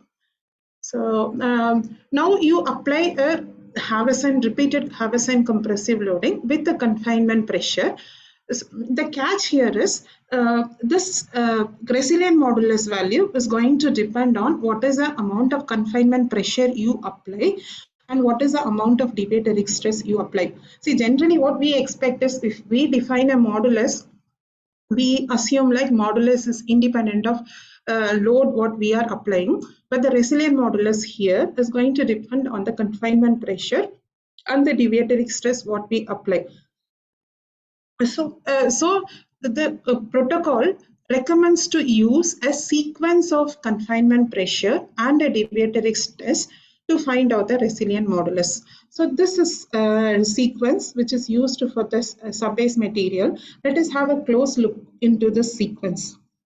So you typically have here a 15 sequence with different confinement pressure and different deviatoric stress.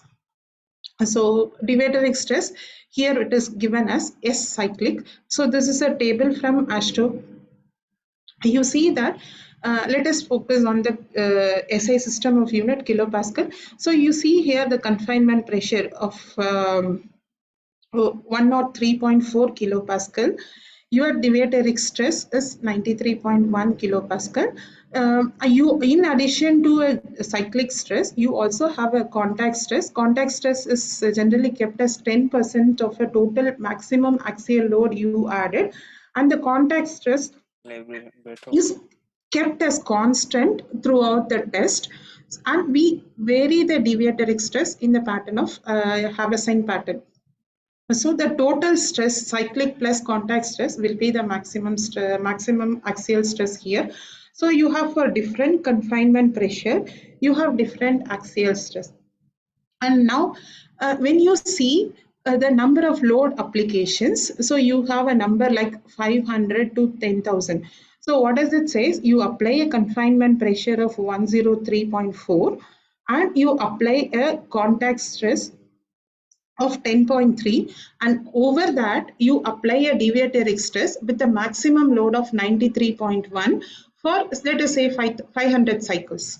So for 500 cycles, so loading, it is each cycle is 0.1 seconds. So you apply for 500 cycles continuous loading with this contact pressure. So why is this 500 is? So the experiments have shown that it needs at least a 500 cycles with this contact pressure and with this axial loading, so that it reaches a resilient state or plastic strain reaches a steady value there.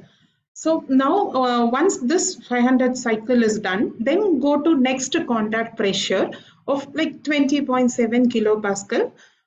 And on the contact with confinement pressure, you apply a contact pressure of 2.1. Where in addition to the contact pressure, you are applying a deviatoric stress, which is Haaversine in nature, and the magnitude of deviatoric stress is 18.6. So you have a sequence of loading here. It is not only one confinement pressure and one deviatoric stress. So you have a sequence of loading here, and for each sequence of loading, you can measure a deformation using an LVDT fixed on this, and you measure what is a recoverable strain at the end of each load applications. So recoverable strain and accumulated plastic strains. So what we do is, if we apply 500 cycles, so last 5 cycle is considered for the determination of resilient modulus. So last 5 cycle is where the accumulated plastic strains remains constant. So this is something we consider for the determination of resilient modulus. So you can determine the resilient modulus as a ratio of a deviatoric stress divided by the recoverable strain. So once this is something, a case where the resilient modulus RAP mixed bitumen, RAP mix is considered as a granular layer and the resilient modulus is measured. So you can see that the resilient modulus is a function of bulk stress. What is bulk stress here is, it is a sum of stress measured, stress measured in all directions. So you have the confinement pressure in X, again confinement pressure in Y direction. In axial direction, you have a confinement pressure plus deviatoric stress. So if you have X, Y and Z plane, so a confinement pressure alone in X, confinement pressure in Y, and confinement pressure plus deviatoric stress in Z. So sum of all these 3 X, Y, Z will be 3 times confinement pressure plus 1 time a deviatoric stress. So it is a bulk stress. Now when you see that the stress is something which we are giving it as an input, resilient modulus is something which we calculated from the input and the response. So now you have a resilient modulus value and you have a bulk stress value. You can see that in total the resilient modulus is not same for all bulk stress. Resilient modulus is increasing with the increase in bulk stress. This is for the all cases. See here you have a different grade of mixture. So this is for the all cases. You see gap graded, continuous graded and coarse graded mixture. You have a RAP. Some kind of a RAP. Let us not worry about the mix. What is the mix design for this RAP? So you have some kind of RAP, and this resilient modulus was measured at 40 degrees Celsius, one at 22 degrees Celsius, and the next at 5 degrees Celsius. So you have RAP mixture measured at 3 different temperature. You also have a virgin aggregate resilient modulus value measured at 3 different temperatures, same temperature here. So you see that both for a virgin aggregate and for the RAP mix, you see that the resilient modulus value increases with the bulk stress. And you also see that the resilient modulus value is a temperature dependent, exclusively for the RAP mixtures. So you can see that see the figure which is on the right side column, it's exclusive for a minus 10 degrees Celsius. So you can see the temperature dependent influence on the RAP at minus 10 degrees Celsius, like bulk stress influence at minus 10 degrees Celsius. See, you can see that when you compare virgin aggregate and the RAP mixtures, you can see a considerable difference. RAP has a lesser resilient modulus compared to virgin aggregate. So what we generally assume that when you add a RAP to a mixture, it increases the resilient modulus value, but we don't see it here. When you add RAP to a mixture at minus 10 degrees Celsius, you see that the resilient modulus of a RAP mixture is less than the virgin aggregate. But if you pick a higher temperature, say for example 40 degrees Celsius, let us pick this continuous grading 40 degrees Celsius. So let us compare resilient modulus value of RAP at 40 degrees Celsius, that is a red color triangle, with a cross mark for 40 degree virgin aggregate. So you can see that for any given bulk stress, you can see that RAP will have higher resilient modulus value compared to a virgin aggregate. So the stiffness of a RAP or influence of RAP on the stiffness, it depends on the temperature of the mix. And once we saw that the resilient modulus value is not constant, it is going to vary with the bulk stress. So the next question comes is, what modulus do we use it in the design? So there is MEPDG, as per MEPDG design, if you are using a resilient modulus value for a granular material, you can consider this model here, which is given, resilient modulus value is a function, it depends on the bulk stress. As we bulk stress is given as theta here. The theta here, as I said before, it is a sum of stress in all three directions, which will be 3 times the confinement pressure plus deviatoric stress.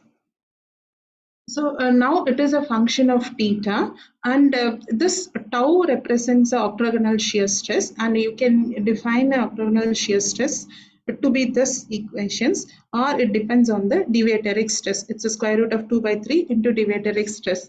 The PA here is a normalizing stress. So the value is given here.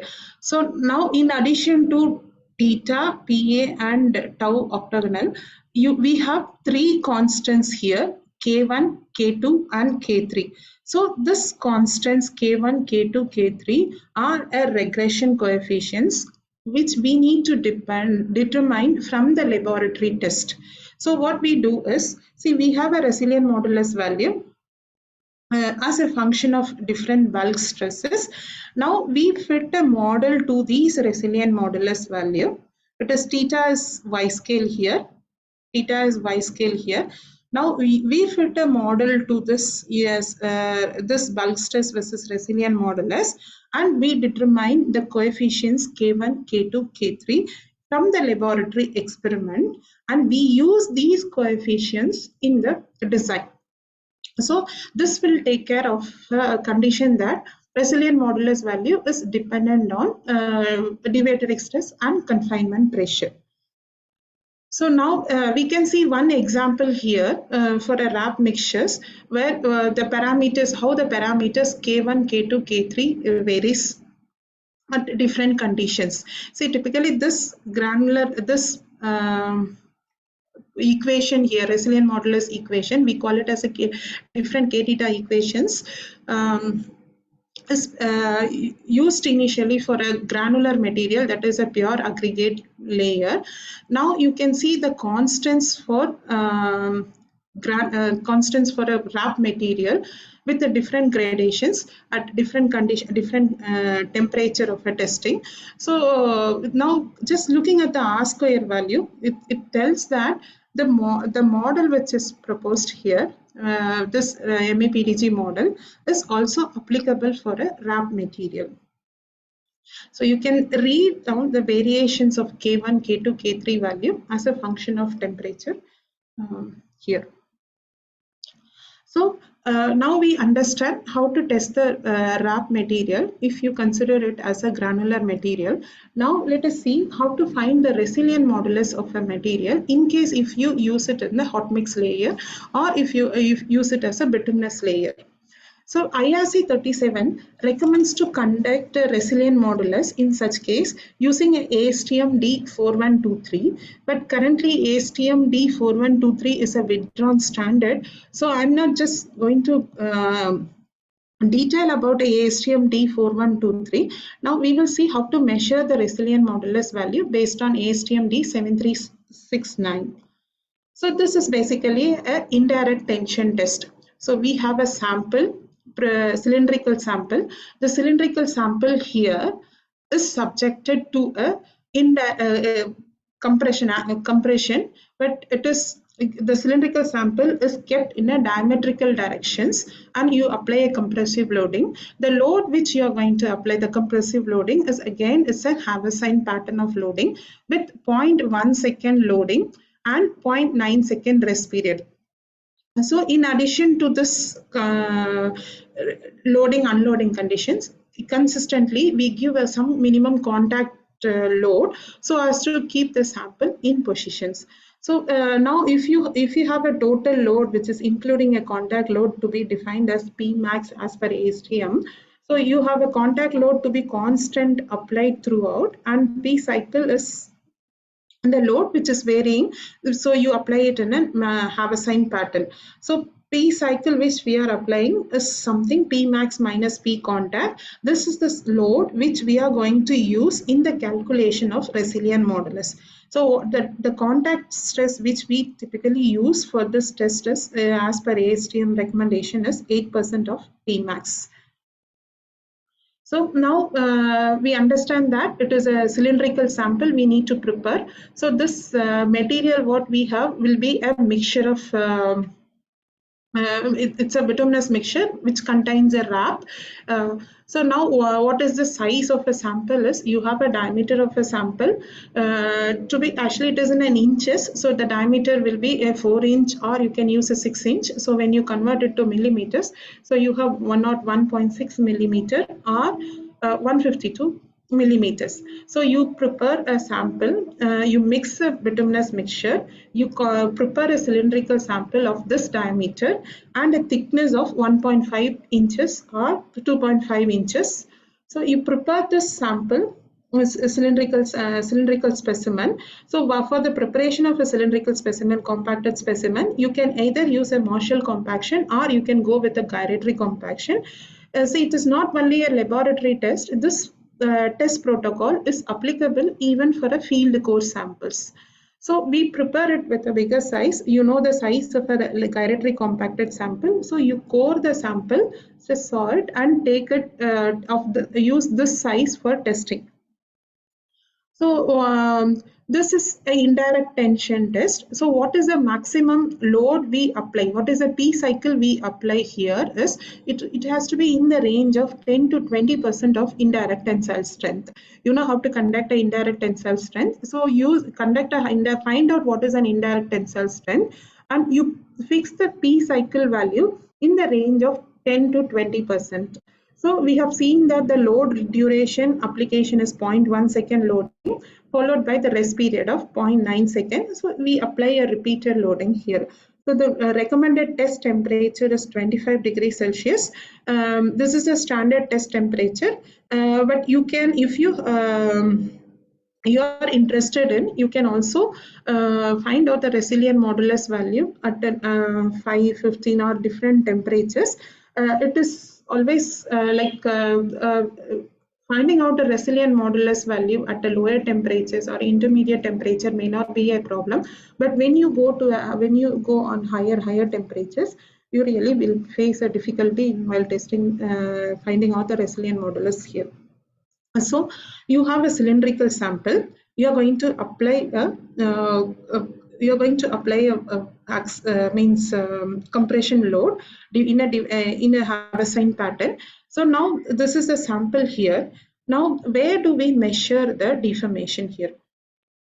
So just taking into consideration of a heterogeneity of a material, standard recommends to measure this, fix 3 different gauge length. One is at the quarter gauge, that is quarter of one is at the quarter gauge, and next is a half of the diameter, and third is a full diameter. So for different gauge length, you measure the deformation value. So, and you have this LVDT placed at both the planes, and we measure, you can see this LVDT in 2 planes here. One is at the horizontal plane and next is a vertical plane. So we measure this deformations using a LVDT placed at both planes, and we measure horizontal and vertical deformation. Only then we can measure a Poisson's ratio value. We can determine a Poisson's ratio value, and we use 3 gauge length. So this is something typically how you fix the gauge length. See, we are going to apply a axial compressive loading in a diametrical pattern. So to avoid eccentricity, we have to carefully fix the sample in the geometry. So for fixing up, even fixing up the LVDT, so you can mark an axis here before you fix it to the test conditions. You mark an axis here. Now you have to be very careful in marking out this axis, because these 2 extremes have to be the diameter, means this axis has to be the diameter of the sample. Otherwise you will have eccentricity when you measure the deflections. So then fix the alignment devices. These are the gauges which you have to glue it to the sample. So once you glue the sample to the gauges, once you glue the gauges to the sample, you will have something like this. So you have a vertical plane as well as a horizontal plane, and you can see the LVDT mounted before fixing the sample to the test conditions here in this sample. So now you fix the LVDT on both plane, front and the back plane, and then use it for a testing. So you take it now when you apply a indirect tension testing. In this you have to condition it at 25 degrees Celsius, because we are going to test the sample at 25 degrees Celsius, and you select the load level. Keep in mind that it has to be within the range as recommended, like 10% of IDT test. So now you apply a load here on the first diametrical axis. So now when you apply a load on the first diametrical axis, so this will be like, you can name this as L1 LVDT and this one as a L2 LVDT. So in this first diametrical axis, what is the load you apply is, you are going to apply a Haversine pattern of loading. So see, this is a viscoelastic material. Though we are testing a resilient modulus, this is a viscoelastic material. It takes time to reach a steady conditions. So you apply 100 preconditioning cycles followed by 5 test cycles. So, and for calculation of a resilient modulus, we are going to use only this 5 test cycles values.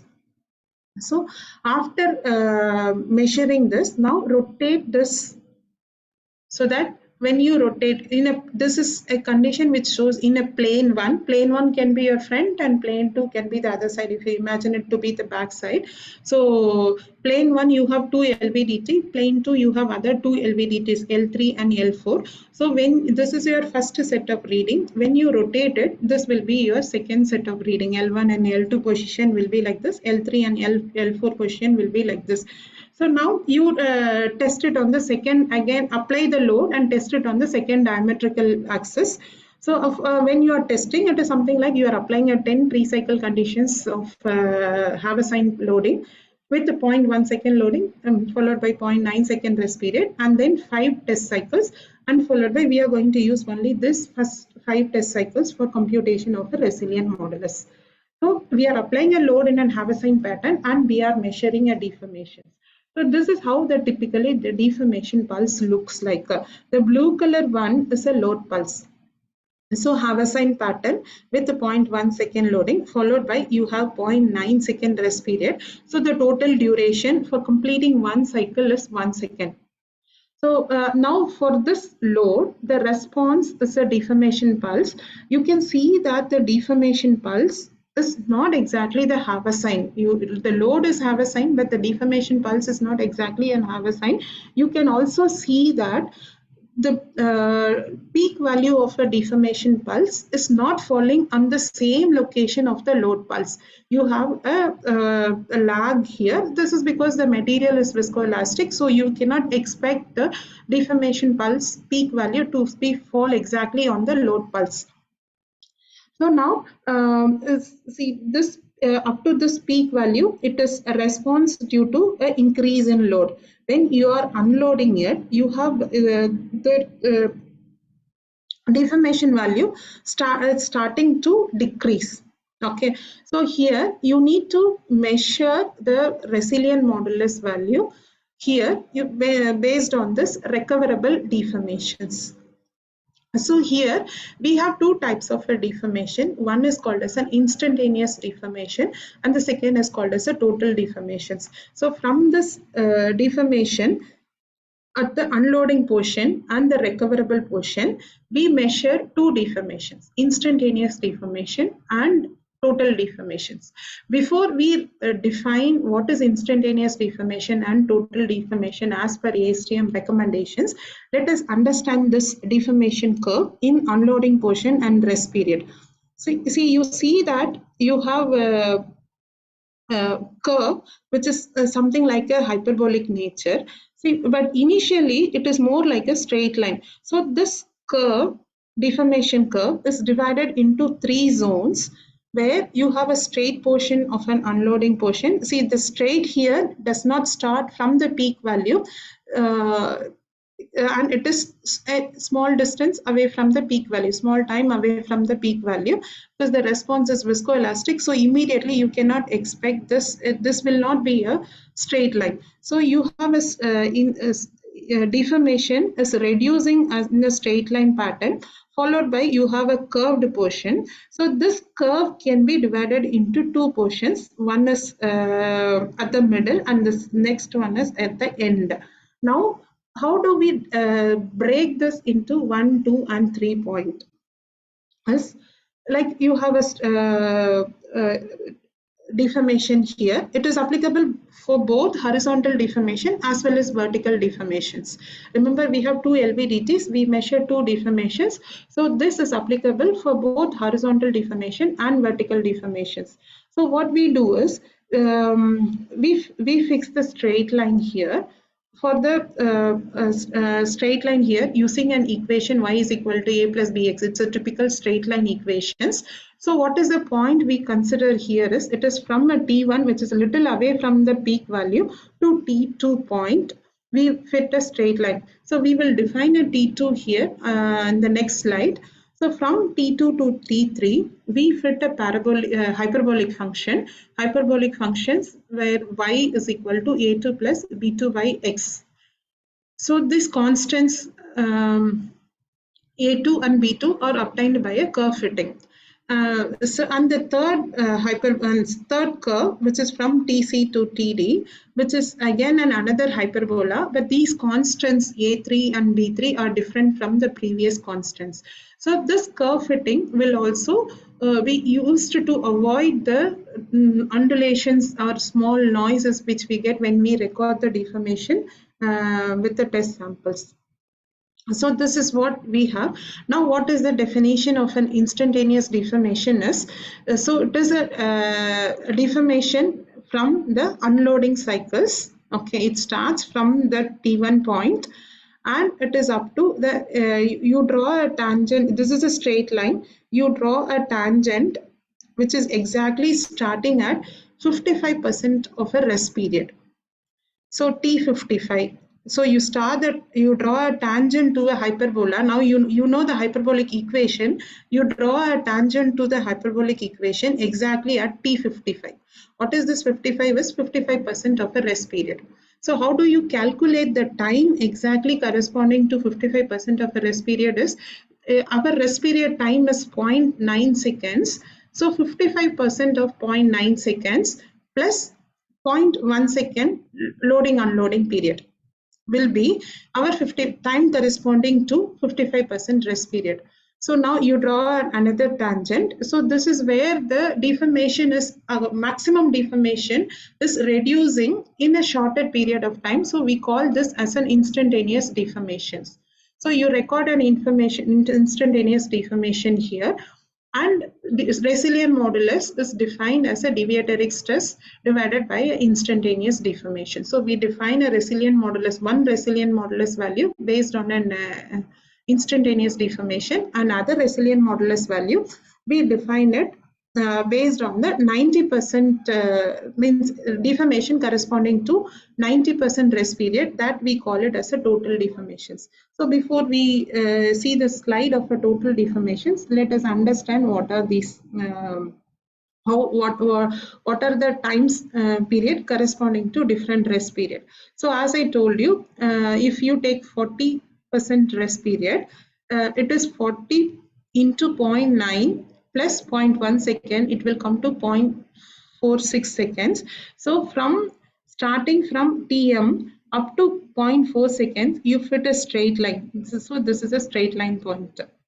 90-second rest period, again it will be 90% rest period will be again 0.9 into 0.9 plus 0.1 second, which is defined as TD here. So you can see for different rest period, different points here.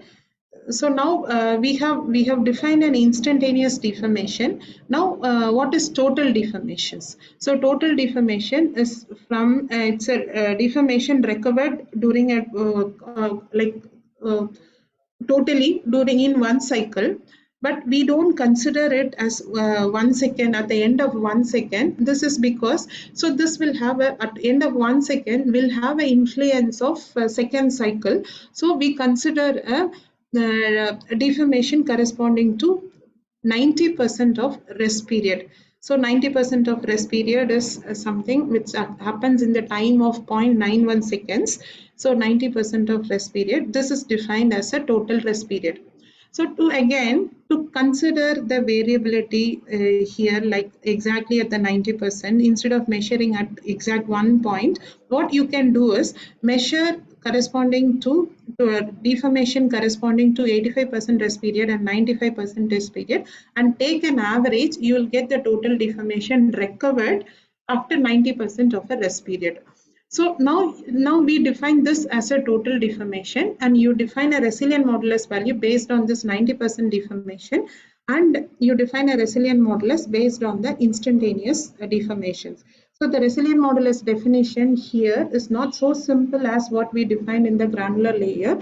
So we need a Poisson's ratio value. We determine the Poisson's ratio value using these constants, using this equations as suggested by AICTE. You see here this constants. Delta V is a deformation, vertical deformation. So it is typically the ratio of vertical deformation to the horizontal deformations with some constants here. So this constants I1, I2, I3, I4, it depends on the gauge length. So for different gauge length, you have different constants here. So you get the Poisson's ratio value here. You determine the Poisson's ratio value and use it in a resilient modulus equations as shown here to determine the resilient modulus value. So you get the resilient modulus value for each vertical deformation and horizontal deformation measured.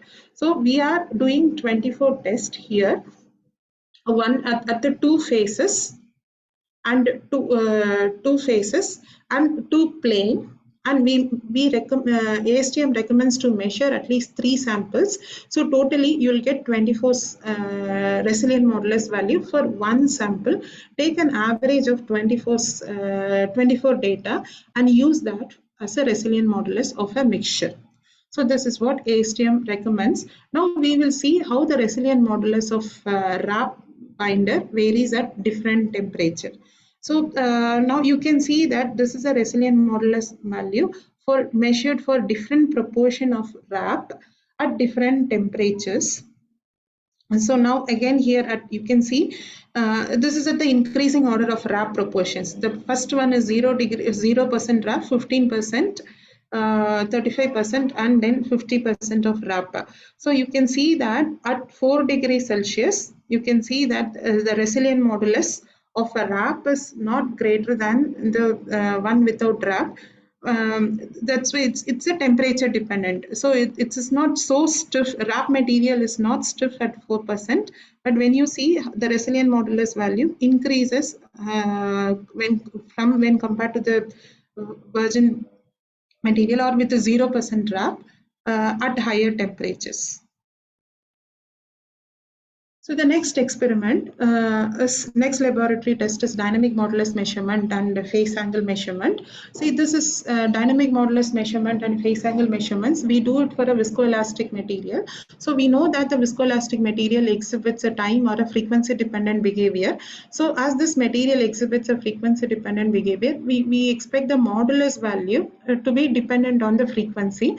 So we measure the modulus in a different frequency domain. But well within the linear regime of loading. So generally it can be a stress control loading or it can be a strain control loading, but for a bituminous mixture we prefer a stress control loading. See, this is what we do. We apply a Haversine loading or a sinusoidal loading. For a bituminous mixture we apply a Haversine loading. So when you apply a stress of a sinusoidal pattern, you expect the response to be also sinusoidal. So if you see that this is an input stress response, sigma naught sine omega t is a stress response, you expect the response also to be in a sinusoidal pattern with the same frequency.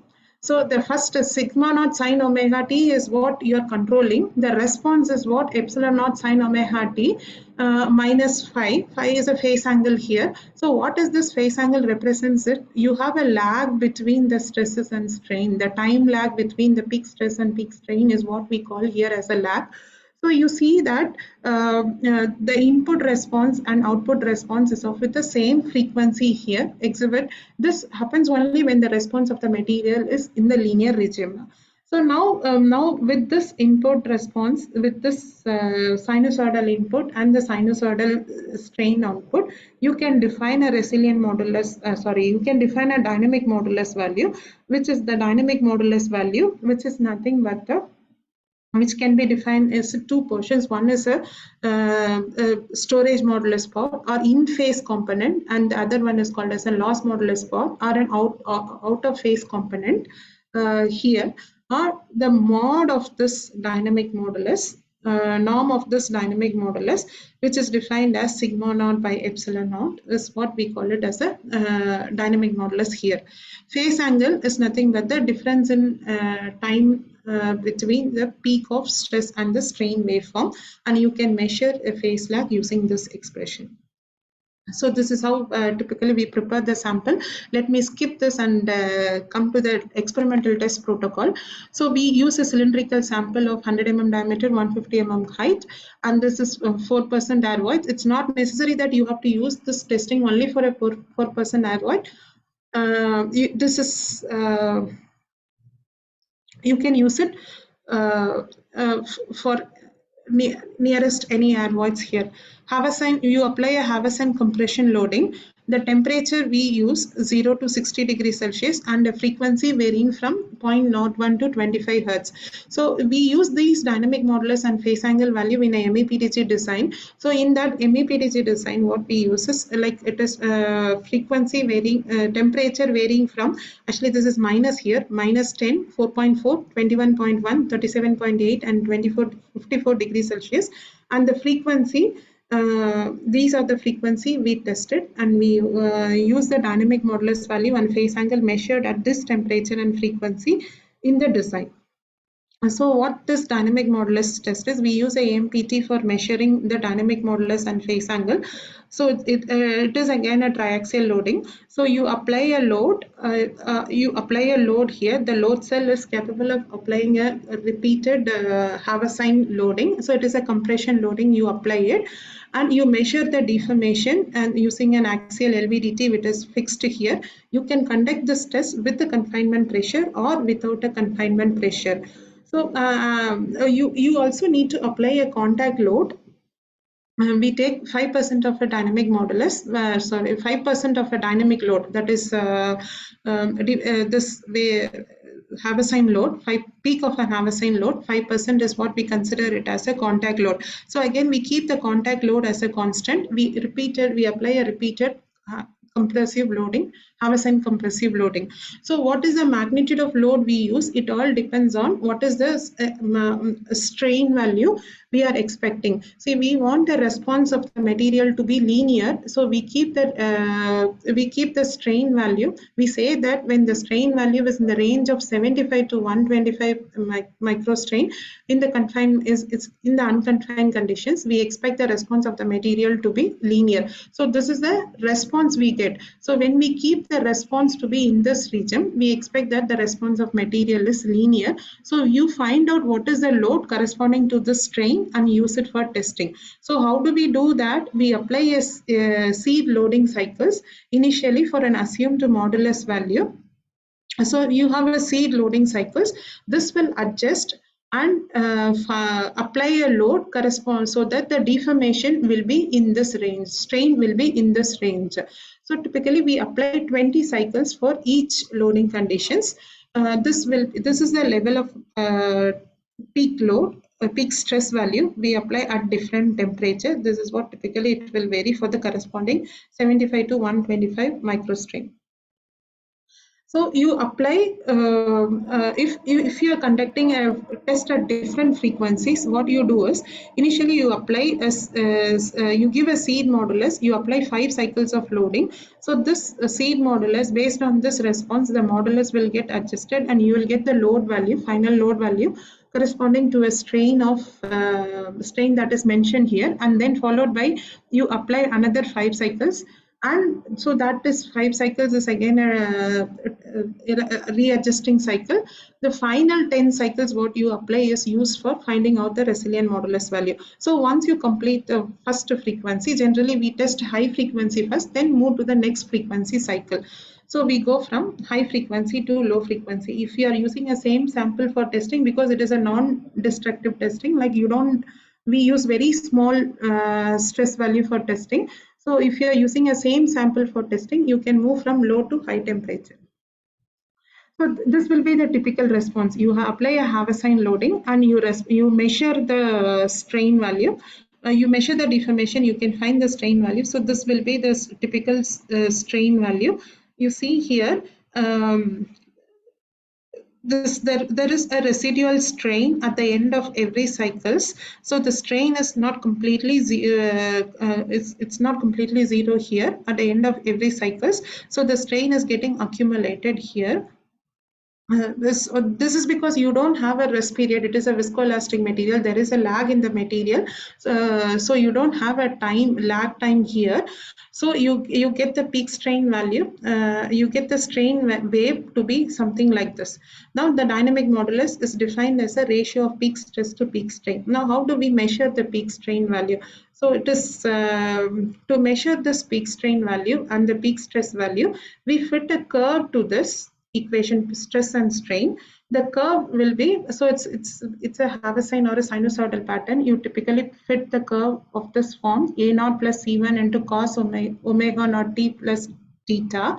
So this A naught is nothing but, you can see that this is a X scale 0 and Y scale 0. A naught is something which, where if the curve has moved from the X scale to the top, so from the center to the X scale is what A naught is. C1 is a constant which represents the peak value. Omega naught is a test frequency. And T is the temporal time difference here. And theta is the lag which we mentioned before. So you fit the equations to this curve. Now this equation can be divided into in-phase component and out-of-phase component just by splitting it like this. Now you have a coefficients measured for the in-phase component and coefficient measured for the out-of-phase component. These coefficients are used in determining the resilient modulus value. So you have this equation here. This corresponds to the stress. So you have two waveforms, stress waveform and strain waveform. So you have stress waveform and strain waveform of both of same form of equations. Each has a in-phase component and out-of-phase component coefficients. So now we use these in-phase component and out-of-phase component to determine the resilient modulus value. So it is a mod of in-phase component, out-of-phase component, like A sigma 2 is in phase and A sigma 3 is out-of-phase component. So you defined out the mod value that gives you a peak stress. Likewise, if you use the strain waveform, you can determine it for the peak strain. So if you have 3 LVDTs measured, you can take an average of this, and dynamic modulus value is the ratio of peak stress to this average strain here. So now what is phase angle? Phase angle here, by it's a out of phase component by an in phase component, that is a loss modulus divided by a storage modulus. So you determine the lag for a stress waveform and the strain waveform, and you just subtract it, you will get the phase angle value. And both these resilient dynamic modulus value and phase angle value are dependent on frequency. So now how is this resilient? We'll see the cases where this dynamic modulus value and phase angle value measured for a cold mix wrap. So this is from a paper by Atano and Murli sir. Now if you see that the stress strain, we expect the stress strain part, we call it as a Lisa-Juice plot. So if the response of the material is viscoelastic, we expect the stress strain plot of a viscoelastic material in the linear region to be perfectly ellipse. So what you can see is at different temperatures, at different frequencies, this is measured at different frequencies and at different temperature. First one is at 0, second one is 20, third one is 30, and fourth one is 50 degrees Celsius. So this is behaving purely as a viscoelastic material, linear viscoelastic material. That is what these Lisa juice plots tells us. So it is a pure viscoelastic material, and you can see the influence of confinement pressure. Let us now only use two modulus here, unconfined AICTE method and confined AICTE method. Let us not worry about what is FFT now at this point of time. This is different method of determining a dynamic modulus value. So you have unconfined AICTE and confined AICTE. One is measured, this one is at 0 degrees Celsius, the last one is at 50 degrees Celsius. You can see that the influence of confinement is almost nil at the 0 degrees Celsius, but the confinement pressure has an influence at 50 degrees Celsius.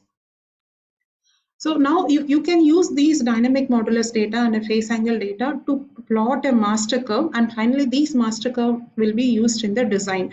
So what does this master curve says is, see, we have frequency means we measure a dynamic modulus at different frequencies and different temperatures. So we superimpose the frequency and temperature dynamic modulus measured at different frequencies and temperature using time temperature superposition principle. So this is what we do. We have a dynamic modulus, we have a frequency measured at different temperatures. Now if you take one dynamic modulus value, you can see that at different temperature dynamic modulus it has the same dynamic modulus value.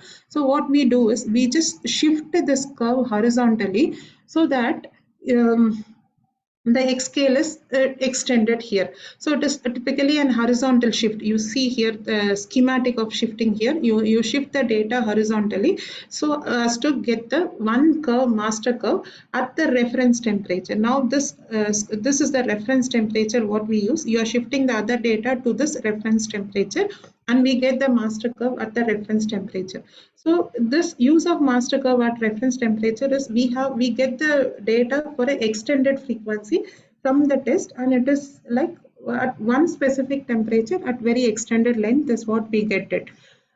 So MEPDG design recommends to use a sigmoidal shape master curve. So what is this sigmoidal shape master curve is? The shape of the master curve is fixed to be sigmoidal. What is sigmoidal is, you'll have a dynamic modulus value to be constant at low frequency and at very high frequency, and this is the equation for defining the sigmoidal functions. Now when you closely look into this equation, it is a log of dynamic modulus value of the form with some constants, delta, alpha, beta and gamma are some constants, and it depends on TR is a reduced frequency here.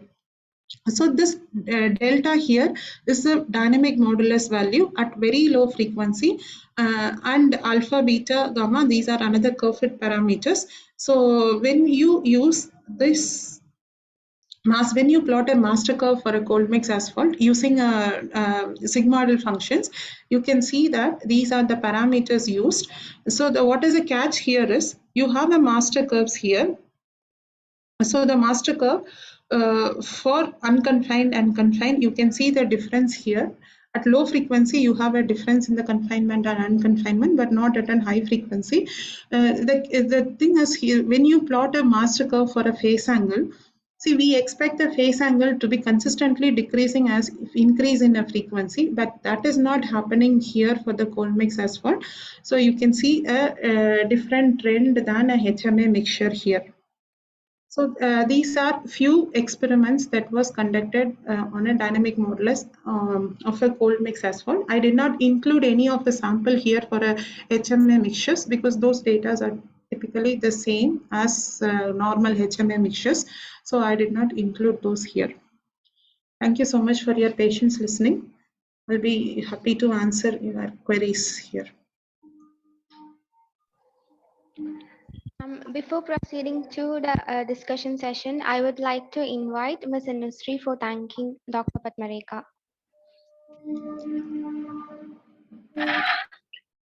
Thank you, Padmarekha ma'am, for sharing your piece of knowledge with us. It was really a wonderful section. We get to know the need for using different modulus and to know how to measure the resilient modulus and dynamic modulus for rough material. You have given a detailed explanation regarding the loading and deformation measurement for finding out the RM value and how the bulk stress and temperature is dependent on the value of our cell modulus. Thank you, ma'am, once again for an interesting and informative session. Thank you. Thank you so much. Participants are requested to post the queries in the chat box or unmute and ask the questions. So, ma'am, I'll be reading out the questions from session 1 and then we'll proceed to the queries from session 2.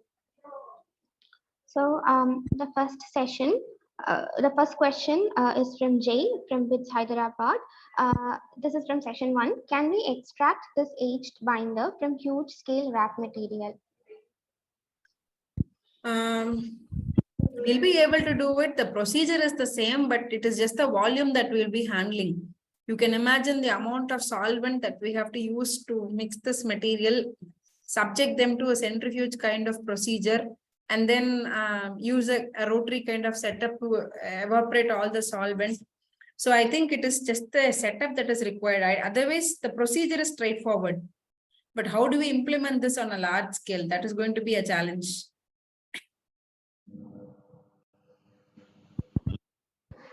Thank you, ma'am. The next question is from R. Shrikant. Why is the proportion of fresh and aged binder is volume based and not weight based? I'm not sure of the context with which this question was raised. Maybe when I was trying to explain the target binder property, which depends on the weight fraction of the individual constituents, I think it is that context, based on that context, you asked this question.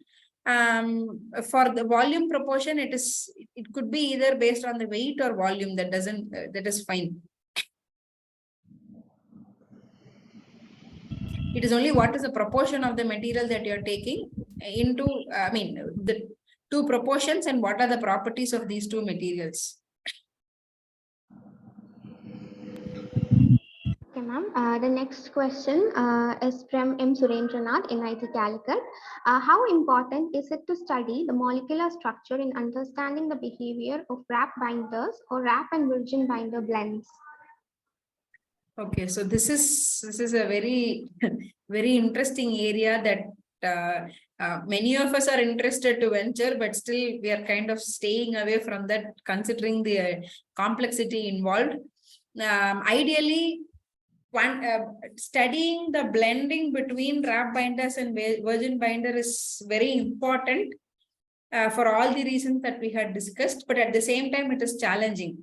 How do we get these binders to, how do we study this blending? Because in a real life scenario, we have wrap aggregate. We don't know what is the film thickness of wrap aggregate, how much binder from that is actually coming out and involving in the blending process, and how much of fresh bitumen is actually coated on that aggregate, to what extent they have blended. There are a lot of sub-questions involved in this. So I have seen a few papers where they had tried to quantify this. One is like they had taken two glass plates, taken fresh binder on one glass plate, wrap binder on another glass plate, kept both of them together and kind of sealed it, right? And then they heated this glass plate to some particular temperature. And then they were trying to do some atomic force microscopy to study how much has the stiffness increased. So using AFM, you will be able to study how much is the modulus at a nano level. So using that, they were trying to quantify the a modulus variation across this thickness of the plate, right, wherein the blending is supposed to happen. So something like that we could do to study degree of blending first at a laboratory scale before we try to mimic the actual real life scenario. So, so this is what we could do at this point. But if you try to get into the chemical composition or molecular structure level, maybe we'll not be able to, maybe we might say, depending upon the molecular structure, which could blend more or which could blend less. But to quantify the degree of blending, something like this would help better.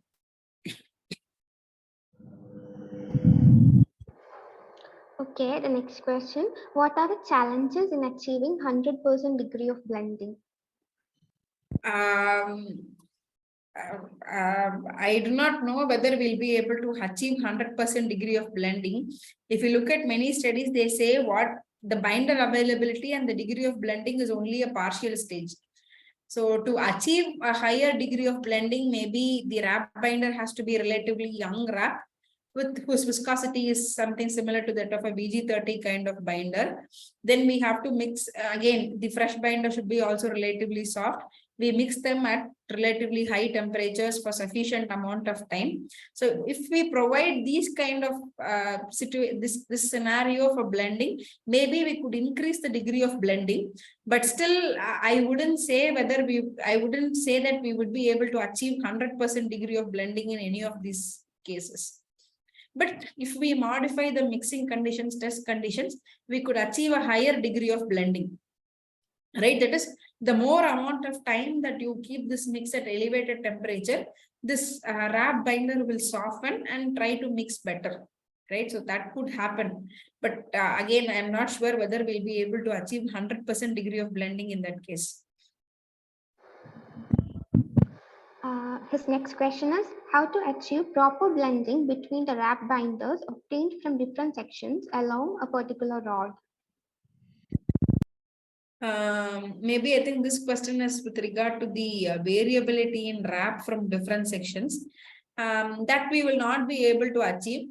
Ideally, when we look at how road construction happens, they do it in packages, they call it as work packages. Right, a given 100 kilometer of road would be divided into 3 or 4 work packages. So at a micro level, we could try to characterize the binder that we get from one work package level, do a mixed design for it based on the characteristics of that binder and implement it for that particular work package. So at a micro level, that much amount of variability we might be able to capture. But if we are trying to maintain a uniform wrap throughout the entire highway, then it may not be possible, right? So this we could address to quantify variability. Again, each time we mill material and we create a new stockpile, we should take binder, characterize the properties of binder, characterize the aggregate gradation, see how much is the variability, keep documenting it. Right. So once we have this data, then we will be able to estimate the degree of variability. If it is within a specified level, then it is fine. We can use a uniform mix design across different stockpiles in a work package and across different work packages. But if the degree of variability is higher, then maybe we could consider them individually. So it all depends on, to decide on what to do, we need continuous characterization of this material once we start milling it from field. So maybe that could help us. Are requested to keep posting the questions. Now, going on to questions from session 2. What is the difference between fatigue test and resilient modulus test? Actually, a resilient modulus test. See, fatigue we can do a fatigue test using any of the test protocols. Okay, typically like a 3-point beam bending test, 4-point beam bending test, or indirect. Even you can use IDT test for determining a fatigue. Like fatigue testing is a long duration test. We apply a repeated loading till the sample fails. So we apply, it is like, you can imagine it to be like 50,000 cycles, 1 lakh cycles, 2 lakh cycles of loading. If you are interested in determining a modulus value, you don't need to apply that long durations.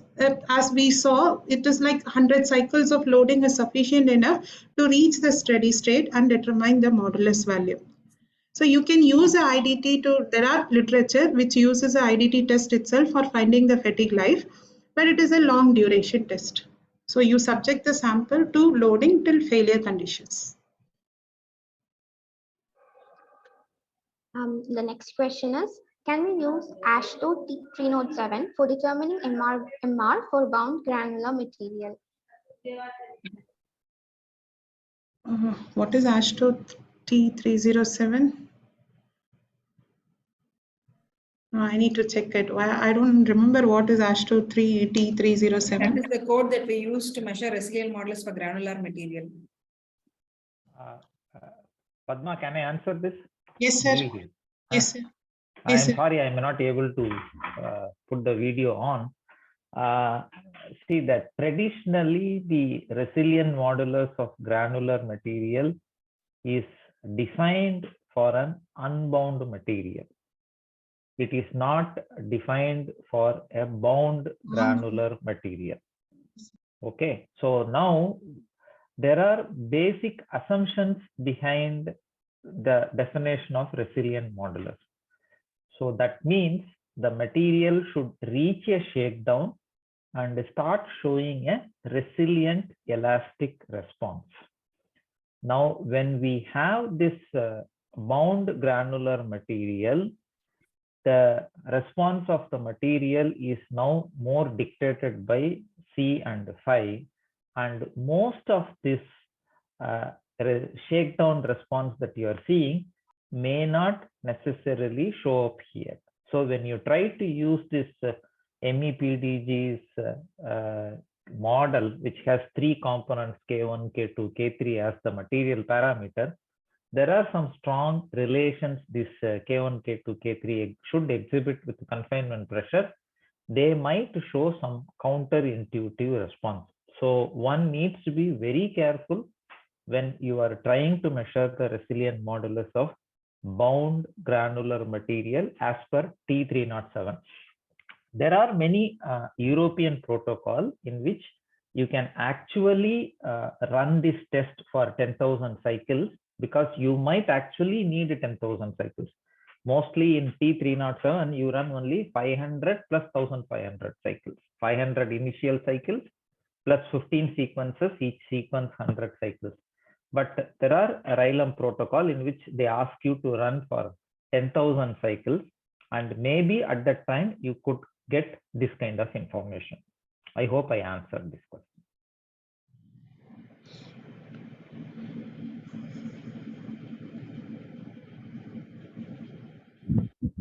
Participants are requested to unmute and raise the queries if any.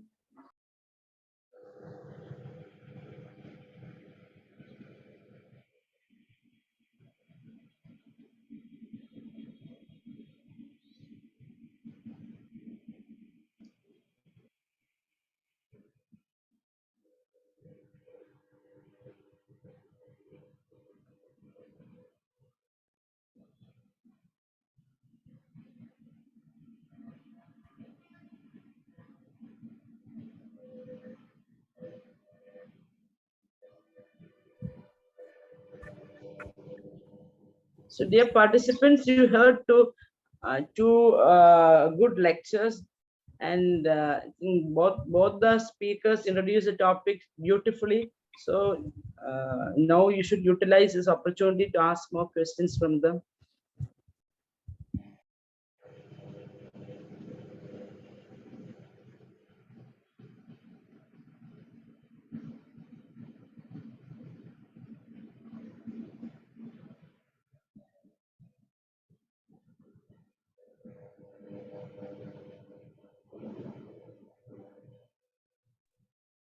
Ma'am, my question is to Nivitha, ma'am. Yes. Ma'am, you talked about binder availability determination, which is difficult. You said. Right. You said about dry mixing and wet mixing. Right. In which wet mixing can give a better result, but still there are some uncertainties. You said. Apart from this method of determination, is there any other method is available in literature so far for determination of binder availability? Because I think it will be a key. It will play a key role in the behavior, like fresh binder that is needed to be added, and the interaction, like the participation of the wrap binder. How much binder is going to participate? So I just want to know regarding that. So what I looked into is what most of the literatures have used this kind of mechanical blending based studies. In that there are a lot of modifications. A few of them have taken specific sizes, wherein a few of them have taken alternative sizes, etc. There is one paper by Professor Reddy and student, I forgot the name of the student, wherein they had done some theoretical calculation to come up with this binder availability. Okay, so they had measured the quantity of binder. I don't exactly remember the particulars of that paper. Maybe you can just search for it. So that is based on theoretical calculation. Okay, so how much would be the binder availability given the scenario and all that? Maybe that is another different study which I had come across with respect to this binder availability factor. But mostly it is related to using this kind of mechanical blending study only. The variations of mechanical blending. Again, there are few papers, one by Huang, one by Kasir, where they talk about this mechanical blending. You can go through these papers. They, using these parameters, they try to identify some interpolation wherein they define the two extreme cases. 0% binder availability, what will be the case, 100% what will be the case, and then they kind of interpolate. So this is what I had come across so far in literature. Okay, okay, madam. Thank you, ma'am.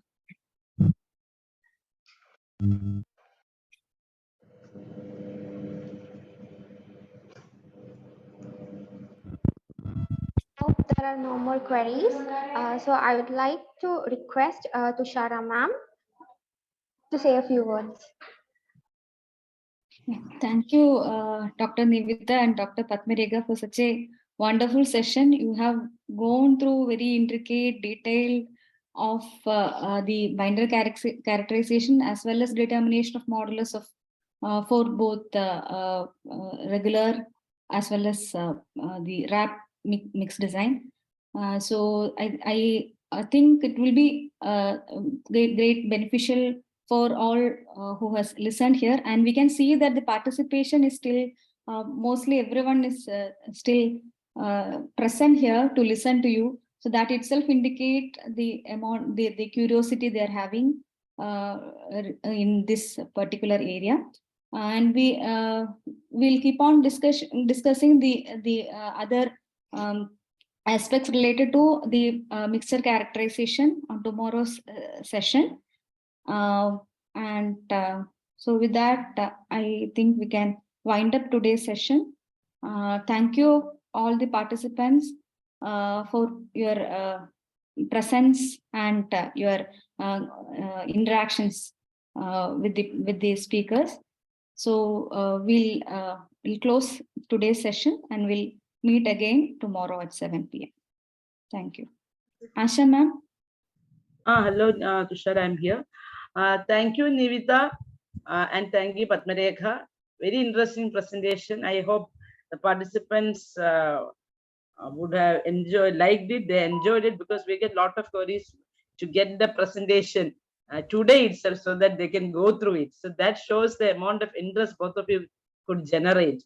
Okay, so thanks to the participants staying back till 9:30 and interacting. Really, you are the strength of this FDP. Thank you very much.